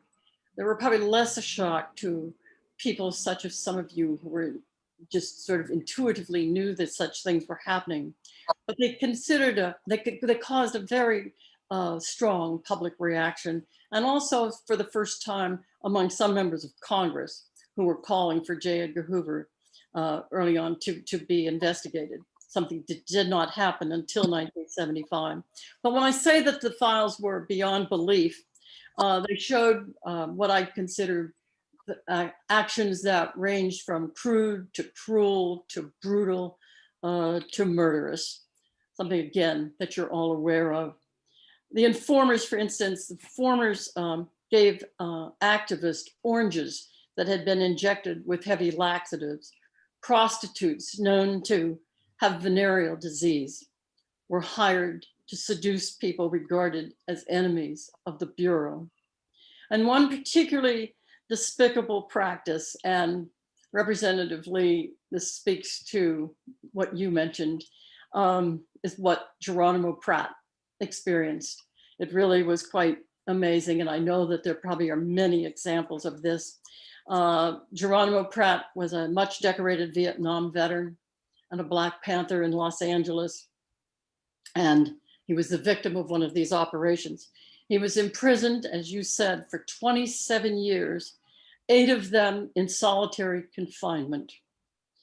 He claimed during all of that time that he was innocent, and he finally, in 1997, got his day in court. And a judge in Orange County ruled that Pratt had been convicted on the basis of false testimony given against him at trial by an FBI informer trained to give such testimony. And as the files that had been released at media, likewise, when the Cointelpro files became public, it was evident that any American could become a target of Hoover's secret operations, but merely expressing a liberal idea could justify opening a file on someone. But these files, like the earlier files, also revealed that unlike white people, Black people did not need to express a liberal or subversive opinion in order to attract Hoover's attention. Just being Black meant that you were considered dangerous in Hoover's FBI. It should be in the files, should be monitored, and often much worse. Hoover died in 1972 without ever being questioned by Congress about his operations. Other FBI agents did testify under oath in the Church Committee hearings, and what they said said a great deal about Hoover's FBI. Gregory Moore, I'm sure a familiar name to all of you associated with what happened to Mr. Hampton. Gregory Moore was the head of the Bureau's Racial Intelligence Section. And when he was asked by the Senate committee, did anybody during the execution of Cointelpro operations, did anybody inside the FBI discuss the constitutionality or the legality restrictions? And Gregory Moore answered, no, we never gave it a thought. And then there was another witness, very important. One of you mentioned William Sullivan, one of the highest officials in Hoover's FBI for many years, the person responsible for the efforts of the long campaign to destroy Martin Luther King, including the effort to try to get him to commit suicide. He told the Senate committee, never once did I hear anybody, including myself, raise the question, is this course of action which we have agreed upon lawful? Is it legal? Is it ethical or moral? We never gave any thought to this line of reasoning because we were just naturally pragmatic. The one thing we were concerned about, will this course of action work? Will it get us what we want? Will we reach the objective we desire to reach? Another impact of the FBI's cruel programs was that one of the most powerful impacts was the destruction of the FBI's core mission, law enforcement. There's a historian, Athan Theo Harris, who has spent many years studying FBI documents. And after doing so, he concluded that no crime was ever prevented by any of these actions that were conducted by the FBI. He said, I know of no case where there was a benefit to society. The FBI gathered no information that had anything to do with finding out, say, Joe Smith is going to blow up the Capitol, something that supposedly could be prevented. It was harass and destroy rather than what we understood their mission was, which was investigate, prosecute, convict. The substantial damage to law enforcement by Hoover's FBI and the severe damage also to the, for instance, narrowing acceptable political discourse left significant scars, ones that are pretty obvious still today. But clearly the most shameful legacy of Hoover's FBI was the damage it did to Black Americans. The FBI's treatment of Black people undoubtedly delayed, when you consider the enormous volume of it, undoubtedly delayed for decades progress in the quest since slavery to claim basic rights. The FBI operations directed against Black people during Hoover's time were such that it was as though they had flowed directly from enforcement practices used in post-Reconstruction years in the South. There are many of these crimes, as you have mentioned, and they are great tragedies that we certainly hope we can prevent from happening again. There was a time when the most powerful law enforcement agency used the tools of espionage, usually reserved for foreign enemies, but used them against Americans. I'll just Ms. Metzger, we Please close. Thank you. Pardon? Yeah, we want to hear your close. Thank you. Just briefly, I just want to close with some insights from FAO Fritz Schwartz, the chief counsel for the Church Committee. He interviewed the witnesses who appeared for all of the intelligence agencies that were being investigated. And he reached the conclusion that the FBI abuses were by far the most dangerous that were committed by any of the intelligence agencies. But one other insight that he had that I think is important for all of you in Congress as you move forward on this issue is reflecting on why it was possible for these crimes against Americans to continue, even thrive in Hoover's years.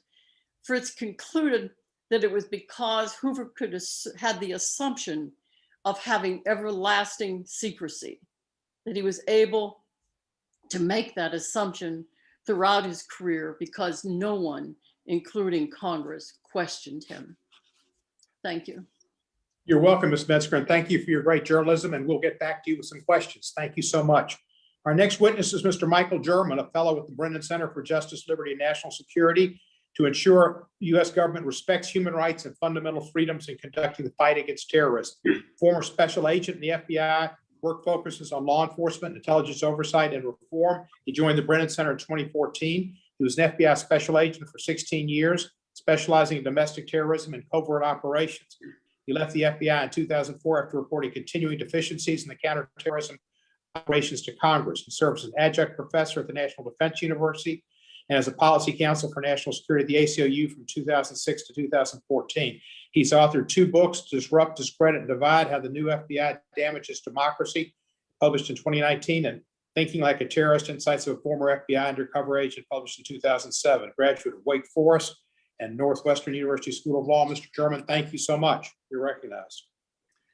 Thank you for inviting me to join this remarkable panel and to discuss the harms that result when a powerful law enforcement agency operates without effective constraints or oversight and feels empowered to disrupt, discredit, and neutralize people and organizations based on racial, religious, and political bias rather than evidence of wrongdoing. I joined the FBI in 1988, more than a decade after the Church Committee exposed the Cointelpro abuses and Congress and the Justice Department implemented reforms intended to prevent their reoccurrence. I felt fortunate to be joining the FBI after these hard lessons had been learned, but they were short-lived. The reforms were designed to require the FBI to focus its investigative powers where objective facts indicated that illicit activity was likely to take place, so that evidence of wrongdoing drove investigations rather than bias. While Bureau officials later complained these were too restrictive, I found the standard requiring a reasonable indication of criminal activity to initiate investigations provided plenty of authority to conduct proactive terrorism investigations like my successful undercover operations against violent white supremacist groups and far-right militia groups in the 1990s. While the requirement to document criminal predicates before initiating investigations was intended to protect the innocent from unnecessary scrutiny, it was also an effective way for me to keep my operations properly focused where the best evidence pointed. Unfortunately, after 9/11, the Justice Department instead loosened the guidelines, significantly lowering the evidentiary standards for conducting intrusive investigations in 2002 and then again in 2008. Congress assisted in the destruction of the post-Church Committee reforms by passing the Patriot Act and amending the Foreign Intelligence Surveillance Act to allow broad electronic surveillance and secret intelligence collection against Americans not suspected of any wrongdoing.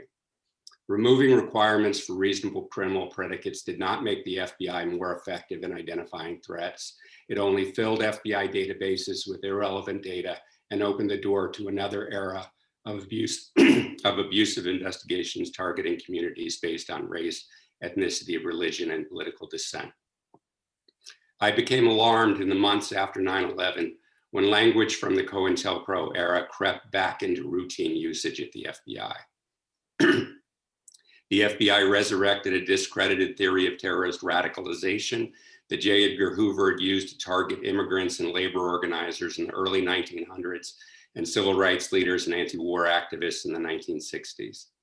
The FBI began producing anti-Arab and anti-Muslim counterterrorism training materials and disseminating them to other agencies. The FBI formally adopted a disruption strategy, authorizing agents to take aggressive actions like pretextual arrests and deportations against individuals that they suspected but could not prove were involved in terrorism. So it was not long after the FBI replaced the Cointelpro targets, Black nationalists and the New Left, with updated labels like Black identity extremists, American Muslim extremists, anarchist extremists, and Antifa. In 2005, the FBI publicly declared eco-terrorism the #1 domestic terrorist threat, despite the fact that environmental activists had committed no fatal attacks in the US. In 2000, the FBI initiated a racial and ethnic mapping program. Peace groups, environmental activists, Black Lives Matter leaders, and Standing Rock water protectors have all reported FBI surveillance and repeated harassment at their homes and workplaces by Joint Terrorism Task Force agents. Meanwhile, the FBI cannot tell you how many people white supremacists killed last year because they do not track the violence that these violent criminals perpetrate. The lessons learned from Cointelpro and the evidence of new abuses demand that Congress act to protect the American public.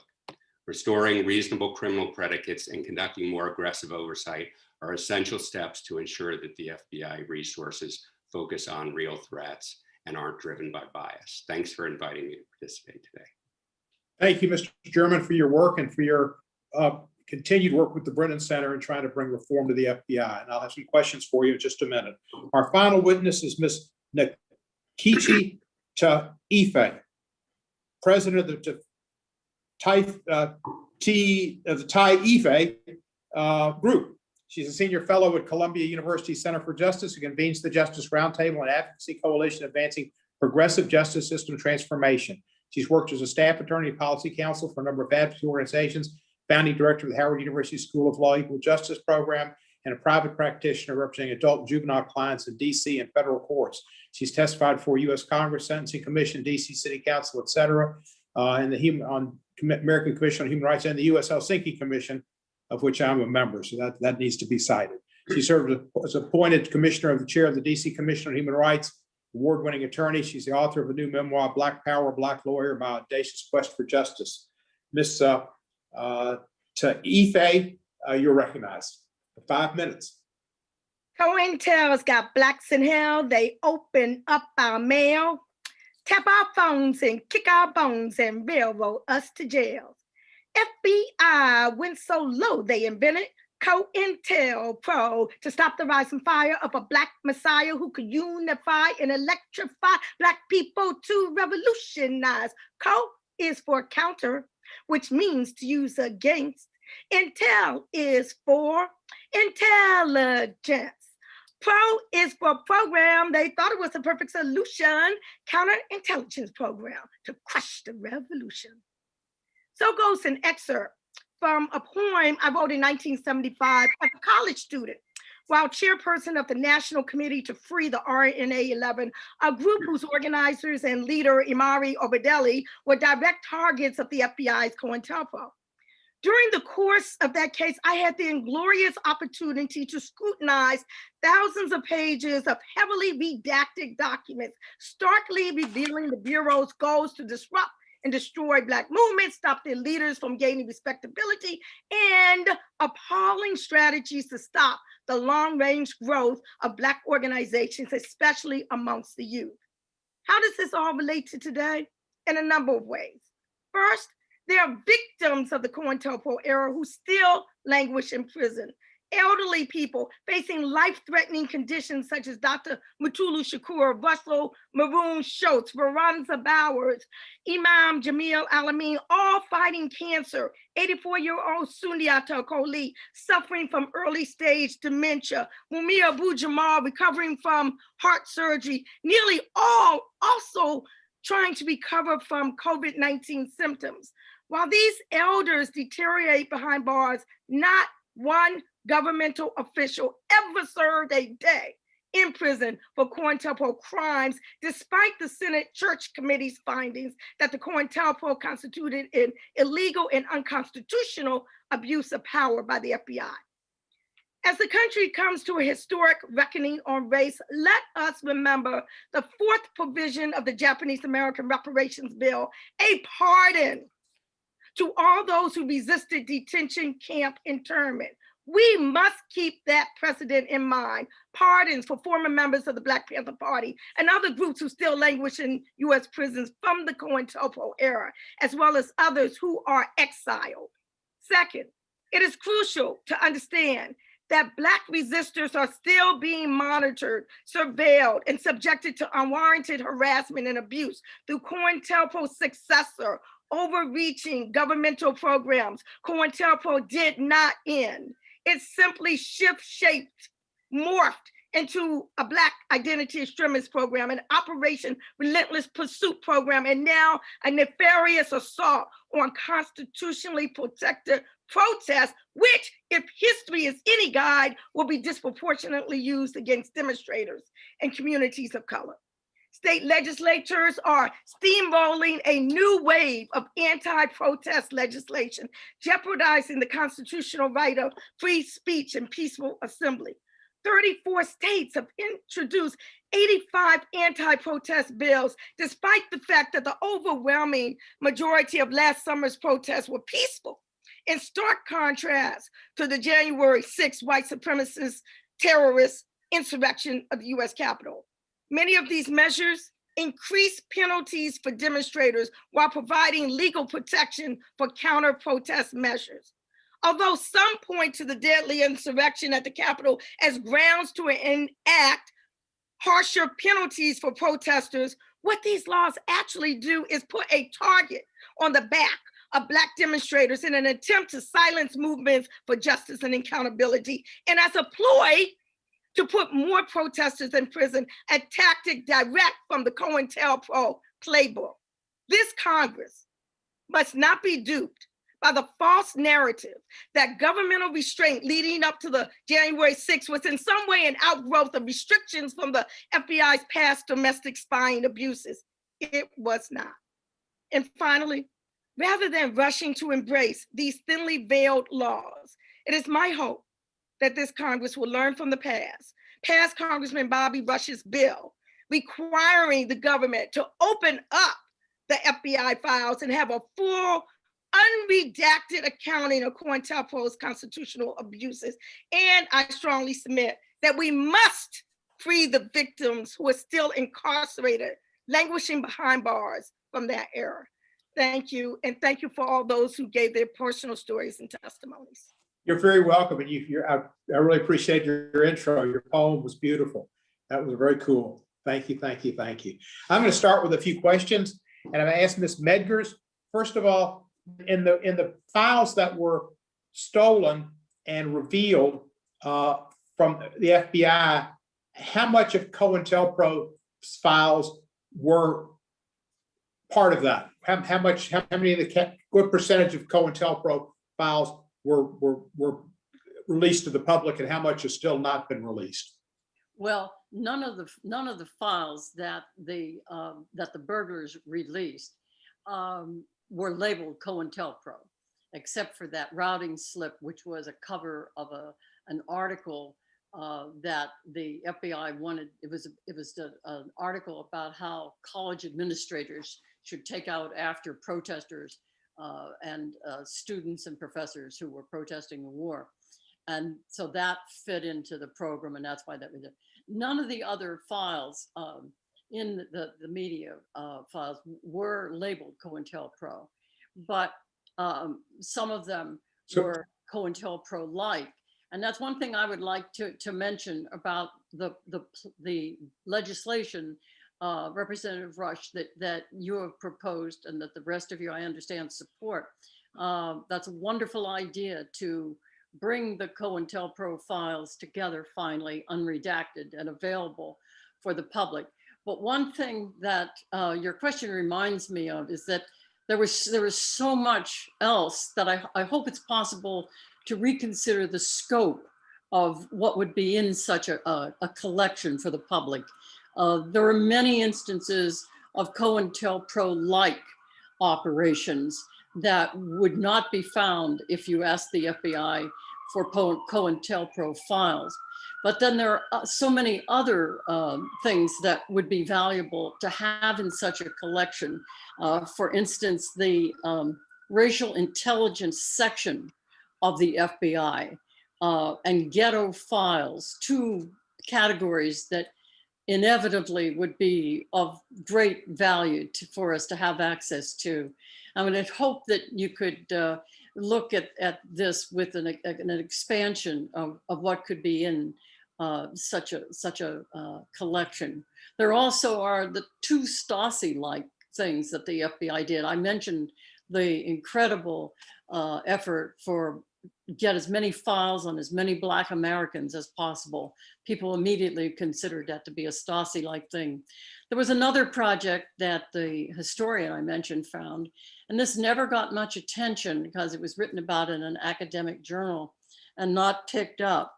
But the FBI at one time, beginning in 1940 and lasting until 1966, had a formal agreement with the American Legion that 100,000 members of the American Legion were informal informers for the FBI and constantly filing reports on their neighbors. Is anybody, there has to be hundreds of thousands, if not millions of records about those files that were really very Stasi-like when you consider what the outreach of the American Legion. Ms. Metzger, I'm sure that Congressman Rush and others and myself will want to talk to you about the idea of expanding that bill. It's a great idea. Mr. German, in your experience at the FBI, did you come across any particular files similar to this or programs similar to this where they went specifically after people based on race or gender or political identification? I didn't personally come across them until 2004, or actually 2002, when I started raising concerns about the post 9/11 changes internally to the FBI, but certainly it happened. Trevor Griffey points out in the chat that the FBI engaged in an abusive investigation in the 1980s against Central American solidarity groups. Similarly, the FBI engaged in abusive investigations of Palestinian groups in the 80s and 90s, long before 9/11. So it's important to recognize that those strong guidelines that came out after the Church Committee investigation are essential, but aren't sufficient, right? You need strong guidelines plus effective congressional oversight and effective public oversight. I mean, it's astonishing that we don't know this history at the FBI, when in a democracy, we should know what the FBI is doing today with its authorities that continue to impact Black Americans who are part of the Black Lives Matter movement or other political activists. Well, we'll get, and the Judiciary Committee has not had much luck with getting Mr. Barr to testify before us, but I'm sure Mayor Garland will. And I imagine we'll have some, we've had good luck with the FBI director. We'll go into all of this. You know, there's so much we've seen. COINTELPRO also had wars really in Hoover against gay individuals. And there was a documentary David Korn and Michael Isikoff did about what they did to out people in the federal government and what they harassed people.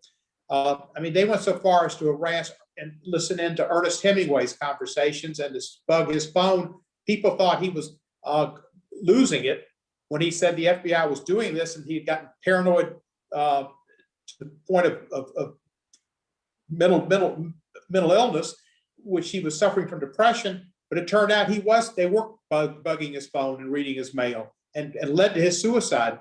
Very much so, it could have contributed to his suicide. But almost any cause that we've seen with progress, and they had this group they called the New Left program.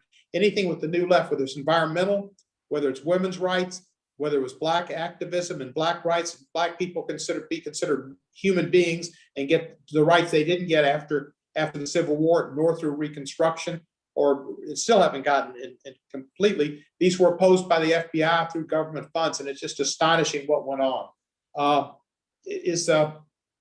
Ms. Huggins, your husband, you told us about the man that killed him was never found, was he? No, he was never found. As a matter of fact, one of my friends who was there on the UCLA campus that day, January 17th, 1969, said that she saw a man run out with a gun. And as he did, the police, as if they'd been trained to do so, all turned their heads, and the man got away, never to be found. And there were men who were arrested and convicted of conspiring to kill John and Bungie, but they were not charged with murder. So this one man has not been found. But did people in the Black Panther Party, of course, he was from another party, wasn't he from the U.S. group? He was said to be a member of the US organization, but I want everyone to know that one of the things that Cointelpro did was to foment dissent and really tear the bonds between community organizations through infiltration. At one point in Los Angeles, it seemed as if there were one out of every 3 or 4 members of the party, and later I found out this was also true for many other organizations, was an informant. Usually a Black informant, of course, paid to do so. But it's amazing what they did, and it's interesting that that individual got away. We know what the FBI did to try to encourage dissent between the Black Panther Party and the other party, and that they tried to bring this hostility about. And it was 1969 when your husband was killed. It was later 69 December when Fred Hampton was killed. It's right. kind of hard to fathom that Dr. King was killed in April of 68. And I got out my book, which I know, Hellhound on His Trail. It basically is a book, great book by Hampton Sides about James Earl Ray, and saying basically he did it, but it's almost hard to believe that there wasn't some involvement. At the time, the FBI director in Memphis, the police director, police chief, who was called a chief then, was a former FBI agent. And they had Ernest Withers, who was a photographer, as an informant. They had others. There was alleged that he had a policeman that was stationed at the fire department near the Lorraine Motel, was an agent. So, I mean, there's so much that's just, it's unfathomable, because who hated King? He wanted Dr. King to commit suicide and the illegal activities. But I'm sorry about your husband and all that. Barbara Lee, do you have any questions? Who you asking? Barbara, are you with us? Okay, can you hear me now? Yeah. Got you, Barbara. You're on. Okay, yeah, very quickly. First, I'd like to ask Mr. Seale this question to briefly answer. And I want to set the stage just by saying, continuing with the discussion about how infiltrators were FBI agents to destroy the Black Panther Party and to pit people against each other. Upon my return, and Ms. Huggins, you may remember this, Mr. Seale, you probably remember this. Upon my return from the 1972 convention in Miami, Florida, I attended, I believe it was a meeting to organize for one of the rallies. And I was confronted by several of the Black Panther Party members, one in particular, who later, when I got my file, found out that this was an agent provocateur, who told me never, ever come to a Black Panther Party meeting again, told me that I was, you don't even want to know what they told me. They accused me of being an agent provocateur because I had gotten involved with the Shirley Chisholm campaign with the Panther Party and asked for voter registration drives. A whole history of and sequence of events took place that put my life in jeopardy after that meeting and the convention in 72. And it took Huey Newton to unravel this, which he did, and found out that there were other things going on at that point. So Mr. Seale, and once I got my file, I know exactly who it was and what the deal was, but that could have, put a lot of people in danger who went to the convention, including myself, and I was ostracized for a heck of a long time because of that. So Mr. Seale, just briefly, give us a couple of examples of how the FBI created dissent within the Black Panther Party. I've given you one example that I knew personally because it involved me, but I know you have several examples that you could just summarize so people can see other ways that they created havoc and death and destruction. Well, when I went through some of my Cointelpro, what you call it, when you get your information, I forget these terms. Freedom of Information Act. Yeah, Freedom of Information Act. Later, I went to, what happened was one time there was, the FBI literally had somebody print in the Oakland Tribune that Bobby Seale was fornicating with some 8, 9, 10 females. And they listed Madeline, young child, who followed her brother into the party. And they listed Marcia, and Marcia was here. Now, I had met with these parents when their kids came down, and they were young like that. I told them to come and let them know that they're working here, et cetera, you know, and this kind of stuff. And we try to keep them safe and what have you. And I don't allow them to carry guns, selling papers and all this kind of stuff, what have you, et cetera. What happens is that that document, that statement. So, but before that was printed, Madeline come up and attempted to hit on me. And I got angry at her. And so I told somebody to call her mother down here. And I got her mother there and said, your child here, what is she, 14, 15? She says, it's hitting on me, etc. Now, I didn't know about this. Anyway, that was a situation that I said, and I don't want her around this party anymore, etc. In effect, so when they printed this 2 months later, the FBI printed this later that Bobby Seale is fornicating with these kids, which was not true. My point is, later in life, when we got other Freedom of Information Act documents, FBI report in one of those documents says the tactic to discredit Seale of fornicating with other women seems not to be working, was the report. That I mean, these are the kind of things that, but there was much more stuff. I mean, George Sams was a plant. I didn't find out he was a plant. I kicked George out of the Black Panther Party in March of that year because somebody called me over. I had never met George Sams. He was supposedly to be a bodyguard for Stokely Carmichael, who come into the party, etc.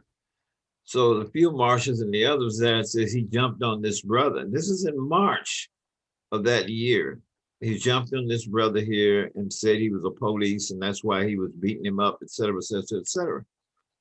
And I looked at it and said, well, he's Stokely's bodyguard. I had never met or never seen the guy because, you know, I had hundreds of party members around me all the time.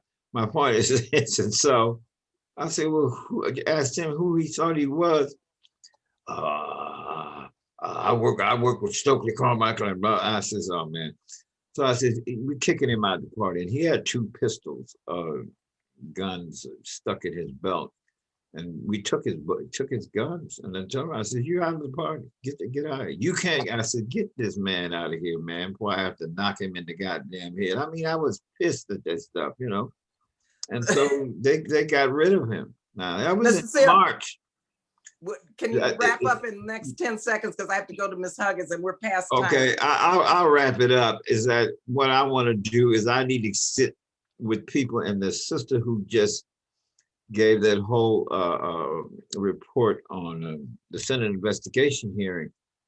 I want to sit and talk with her. I mean, because I have so much information and so much stuff, so much crap that went down, you know, around me, and I didn't even realize it or know that this was a police infiltration to years later.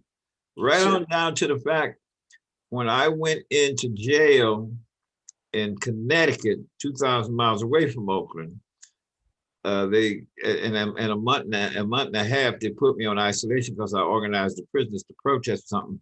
But my point is dang. Mr. I just can't explain it now. We're How, gonna follow up, Mr. Seale, with our chairman to help drill okay. down on some Yeah, of the issues that I we raised. need to do that because Well, it's so complex, but I Yeah, caused a we're- lot of things. I caused an investigation against that system in Connecticut. And I took the jail commissioners while I was in jail to the federal court for violating the Constitution, the rights, et cetera, of me and other prisoners. Ericka was there. She was in that trial. Okay. And Mr. Seale, we're gonna have to go to Ms. Huggins now, and we're gonna Okay. come back and follow up with you and drill down so we can, this is Sure. an important first step. Ms. Huggins, let me just ask you very quickly, in terms of your life's trajectory, Cointelpro today, 2021, the movement for Black Lives, how do you see the lessons learned and what we need to know moving forward from your experience? Well, thank you very much. And thank you, Bobby. The thing to know is that you called it Cointelpro 2. The names change, but the structure, the scaffolding of the FBI has not. My dear friends who are connected in some way with Black Lives Matter, which wasn't at all an organization like the Black Panther Party, but a set of networks, call me often, not to complain, but to say, how did you do it? How do you remain hopeful? We are devastated by the amount of surveillance, the stalking, the misrepresentation of what we're doing.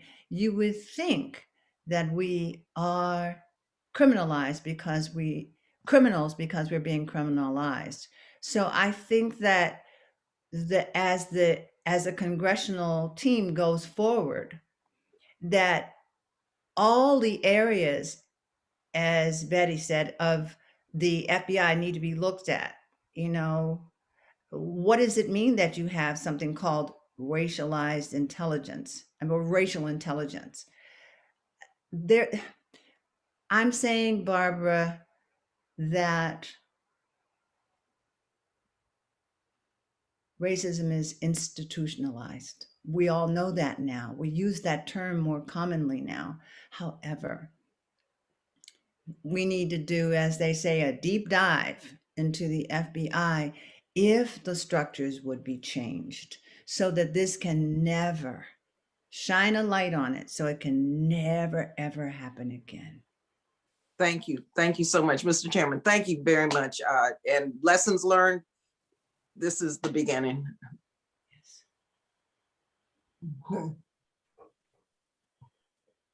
Steve, am I up, Steve? Bobby Rush, the man who beat. I want to thank each and every one of our participants today for your extraordinary testimony and for your outstanding work. The record must reflect that on December the 5th, 1969, my apartment was raided and I had gone underground, and had I been in that apartment, I would have been murdered myself, because at 5 a.m. The very next morning, after they had murdered Fred, they came to my apartment where my wife and 2 children were living with me. And again, I had gone underground. But I want to just ask Fred Hampton Jr. Fred, you're a current activist. You're on the streets, you're out here in the community, you're on the front lines currently. And you've heard some of the strategies and tactics of the FBI that they've conducted prior to the murder of your father and subsequent to the murder of your father. Do you see any of these same tactics currently today being utilized by the FBI in terms of the not only the Black Lives Movement, but the movement that you're directly involved in? Yes, Congressman. In fact, we have a term. We have a term which we say from Cointelpro to now Intelpro. It would be ideal to look at the tactics that were employed in the Black Power movement in the 1960s in nostalgic, abstract sort of way. But I suppose the system, this government's position is, if it ain't broke, don't fix it. Just as of the present day, agent provocateurs, informants, not only have been sent to disrupt the campaign. We have a major campaign we've been organized to say the Hampton House, but just our day-to-day work in regards to freeing political prisoners. And one of the major disadvantage that was doing in the 60s as well as now, a non-acknowledged war. In other words, other communities have the quote unquote, I guess, advantage and disadvantage for terms such as propaganda bombs, terms such as political prisoners to be acknowledged. In our situation here in our community, it's been euphanized as a war on gangs, a war on drugs, what have you. And this is a system, many people, in fact, our comments, many people should go back and file, for the taxes or whatever, that they work for the government, not even knowledgeable of it. And Chairman Fred would say that some of these cats are crazy, some of them, or just actual agent volunteers. And this is a system that, as we've seen in the case of George Sanders, so many, that exploits contradictions such as mental health illness, jealousies, complexes, you name it. And it would be ideal that if it was if people can choose to be targeted. I think this Metzger pointed out that there's a machine that's set up that different FBI officials were designated to go out into the community, and just simply for being Black. There's no neutral ground, so not to the attacks are not just limited to our organizers, the Black Panther Party Cubs, and our fight for the self-determination, but the community in general, that that has resulted in the city of Chicago now infamously referred to as Chirac. And again, there's no neutral ground. And this is something that has to be addressed. I wish there was an option to say, well, some people say, I don't want to be involved in this, but it's a system that, similar to, we say, to be a successful warden, people have to be in prison. To be a successful drug dealer, people have to have habits. The Cointelpro seems to be a necessary ingredient, in order to keep the machine going of Black, political prisoners being locked up. And the fact is, our blood seems to be the oil for this machine that continues to be going. Well, thank you. Ericka, when I listened to your detailed testimony around the murder of Bunchy and John, it really became crystal clear that it was a part and parcel of the same boilerplate type operation that resulted in the murder of Fred. I mean, the names changed, but the playbook remained the same. Can you tell us a little bit more about the FBI's efforts to, as you say, foment the friction between organizations, youth organizations in LA, because they did the same thing in Chicago between the Stones and the Rangers and the Disciples and the Vice Lord. Can you talk more about that? Yes, and I sent a document to the chief counsel for Congressman Cohen, spelling out the cartoons that the FBI sent between, for instance, the Los Angeles chapter of the Black Panther Party and the US organization in Los Angeles. We inhabited offices in the same building. As a matter of fact, when John and I first got to Los Angeles, we attended a free Huey rally on Huey's birthday in February of '68, and I have a picture of Bunchy Carter and Ronald Everett, Ron Karenga, sitting shoulder to shoulder on the stage because they were spokespersons. There was no animosity there. And then I began to notice when these cartoons came, and it was Bunchy who brought these cartoons to all of us. He shared with us, look at this. You know, we didn't draw this and we didn't send it depicting something awful about the US organization. Remember that we don't go against people in the community. This isn't us, and there's something big going on. And we all became silent because though the cartoons were hilarious and couldn't have been drawn by any person who was Black, it just was very obvious. What we came away with is that we were in serious danger. When Bunchy left us that day, he said, and I'm going to the US organization and I'm going to share with them that we did not do this. And we found out that similarly, cartoons were coming in the other direction.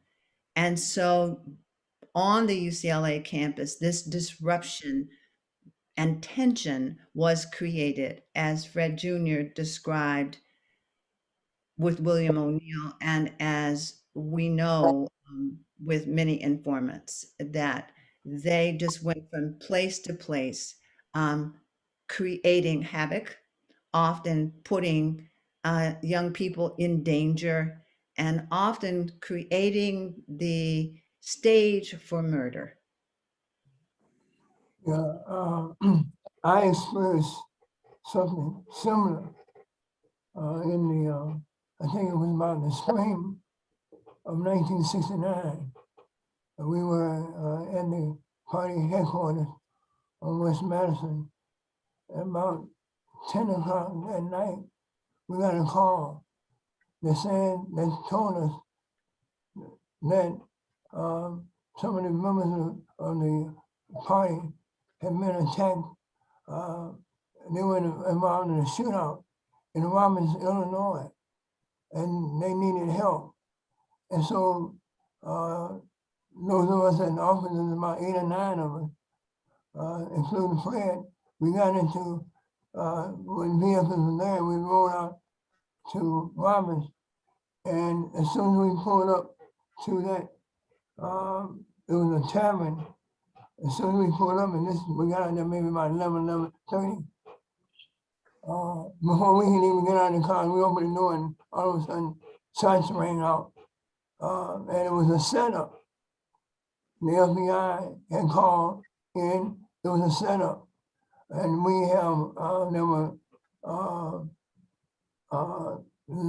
notices, there were similar things, letters written that said, you know, they said we won't kill certain members of the Blackstone Rangers. And you can tell that they weren't written by Black people because they were using obvious terms that wasn't within the idiom of the Black community. And one of the strategies, though, that we knew that this was going on. And one of the strategies that we came up with in terms of the leadership was that, and we, in a similar vein, had conversation and built a certain amount of respect and commonality with Jeff Ford, especially the Blackstone Rangers. And we told Jeff, if you hear of any kind of incident where there's an attack, call us and we will do the same. And that, the fact that we had that kind of understanding, stop or curtail the FBI's thrust to foment violence between the Panther Party and the Black Keystone Nation. Mr. German, last year you wrote an article that detailed the legacy of the FBI's operation on Black activists throughout its history. I was really surprised to learn that entertainers such as Billie Holiday was targeted by the FBI and many, many others. But in your article, you also highlight the FBI's recent, I say recent, efforts to suppress Black activists during the Trump administration and after recent killings of Black people at the hands of the police. Now, as a former FBI agent, can you provide further insight into into Cointelpro or Cointelpro's offspring? And as a result of these insights, can you give us some idea of new policies that we can advocate for that would change the culture of the FBI, its relationship to the Black community, and its viewpoints that it stands on, that all or the majority of Black citizens are enemies of this nation, and particularly as a new policy that would change regarding the Black activists, those who are on the streets protesting, redressing our nation. Can you tell us some of your ideas and your thoughts about how we can fight this viciousness of the FBI? Certainly. Thank you, Representative Rush. And I think it's multifaceted. I mean, one of the things we have to keep in mind is the FBI is still a predominantly white male organization. So the attitudes of white males in this country predominate within this institution that's given so much power. And every law enforcement institution is given tremendous powers in a democracy. And the only way we can limit them is through very strong guidelines that ensure they are focused on their mission of solving crime. Because anytime they're given a broader mission to engage in intelligence collection, and they start to imagine what are the threats on the horizon rather than what is happening in the community today, that's when their bias is so clearly shown. Because as I said, the FBI today doesn't gather information about violent crimes committed by white supremacists, actual crimes committed.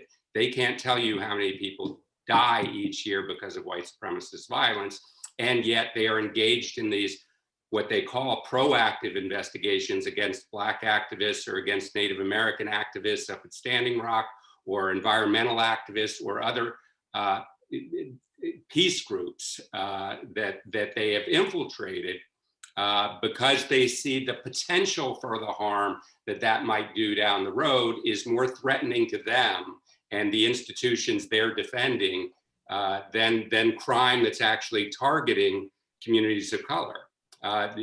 So I think the key is we have to both establish strong guidelines and very much increase the oversight that we're giving them. I mean, it's not just these historical records we can't get.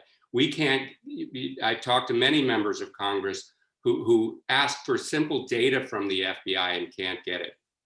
The FBI was supposed to have published under the National Defense Authorization Act the number of cases it opens up against in domestic terrorism, how many target Black activists, how many target white supremacists. They were supposed to have produced that information in June. They still have not produced it. So we need to make them accountable to the people, because that, in a democracy, that's who's supposed to control. And until the FBI feels accountable to the people, I think we're going to continue to have these problems throughout history. But I'm happy to work with you on specific reforms. Thank you. Ms. Maxwell, let me ask you a question. There is undeniably, there exists a a sense of brotherhood between the white superior activists, the insurrectionists that came into the Capitol on April 6th, on January 6th, and the FBI. Do you find, or have you noticed how that sense of brotherhood, that fraternity of ideals and action and ideology, have you noticed, is that a real threat to American democracy, in your opinion? I'm sorry, who is that? Is that question? Ms. Metzger. Yes. Ms. Metzger. Can you hear me? Is she still with us? She may not be with us. Ms. Metzger. Okay, well, maybe you can take a stab at that, Mr. German. Yes, it certainly is a problem. I wrote a report last summer called Hidden in Plain Sight: Racism, White Supremacy, and Far-Right Militancy in Law Enforcement.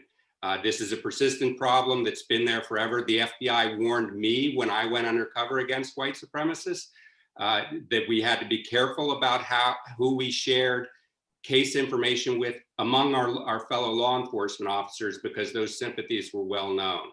This is a long-standing problem the FBI recognizes, but doesn't have a national strategy to protect the public from these racist officers. And that includes inside federal law enforcement and even the FBI. Unfortunately, there's nobody who is actively pursuing it, looking for those instances where people have relationships with people they shouldn't.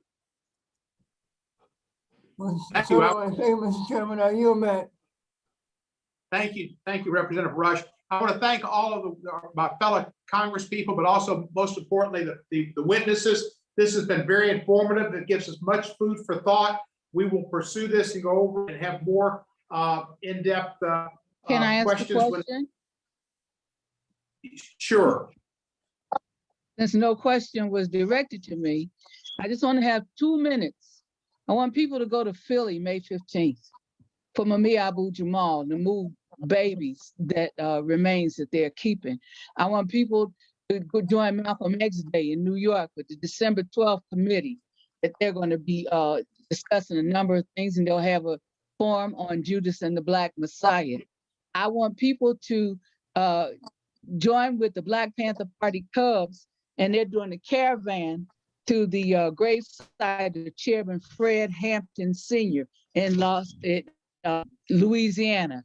I want everybody to Google, Siri, whatever you do, free Michelle Sinque McGee, free Imam Jamil Al-Amin, formerly known as A-Trap Brown, free Mumia Abu-Jamal, all political prisoners, prisoners of war, and prisoners of conscience alike. Support and maintain the Hampton House, the Black Panther Party Cubs that are headquartered in the Hampton House, the Dr. Huey P. Newton Foundation, Tiny House Warriors against the water lines, and long live the spirit of DMX, Mr. Harold Davis, and Nipsey Hussle. Thank you. You're welcome. Thank you. Thank all of the witnesses, and we're going to have to adjourn. Everybody, I think Representative Lee's heading to the airport, and I've got another meeting that was a half hour ago. But thank you, everybody. We will pursue this again, and hopefully we'll come together again. We'll pursue justice. With that, this briefing is adjourned. Power to the people. Free them all. Power to the people. Power to the people. Power to the people. Right on. We are elders. Right on. All power to the All. people. All Free power. them all. Free them Let the all. people Free the sort them land. out. Thank you. Thank you, everybody. Thank you, Ms. Huggins. Thank you.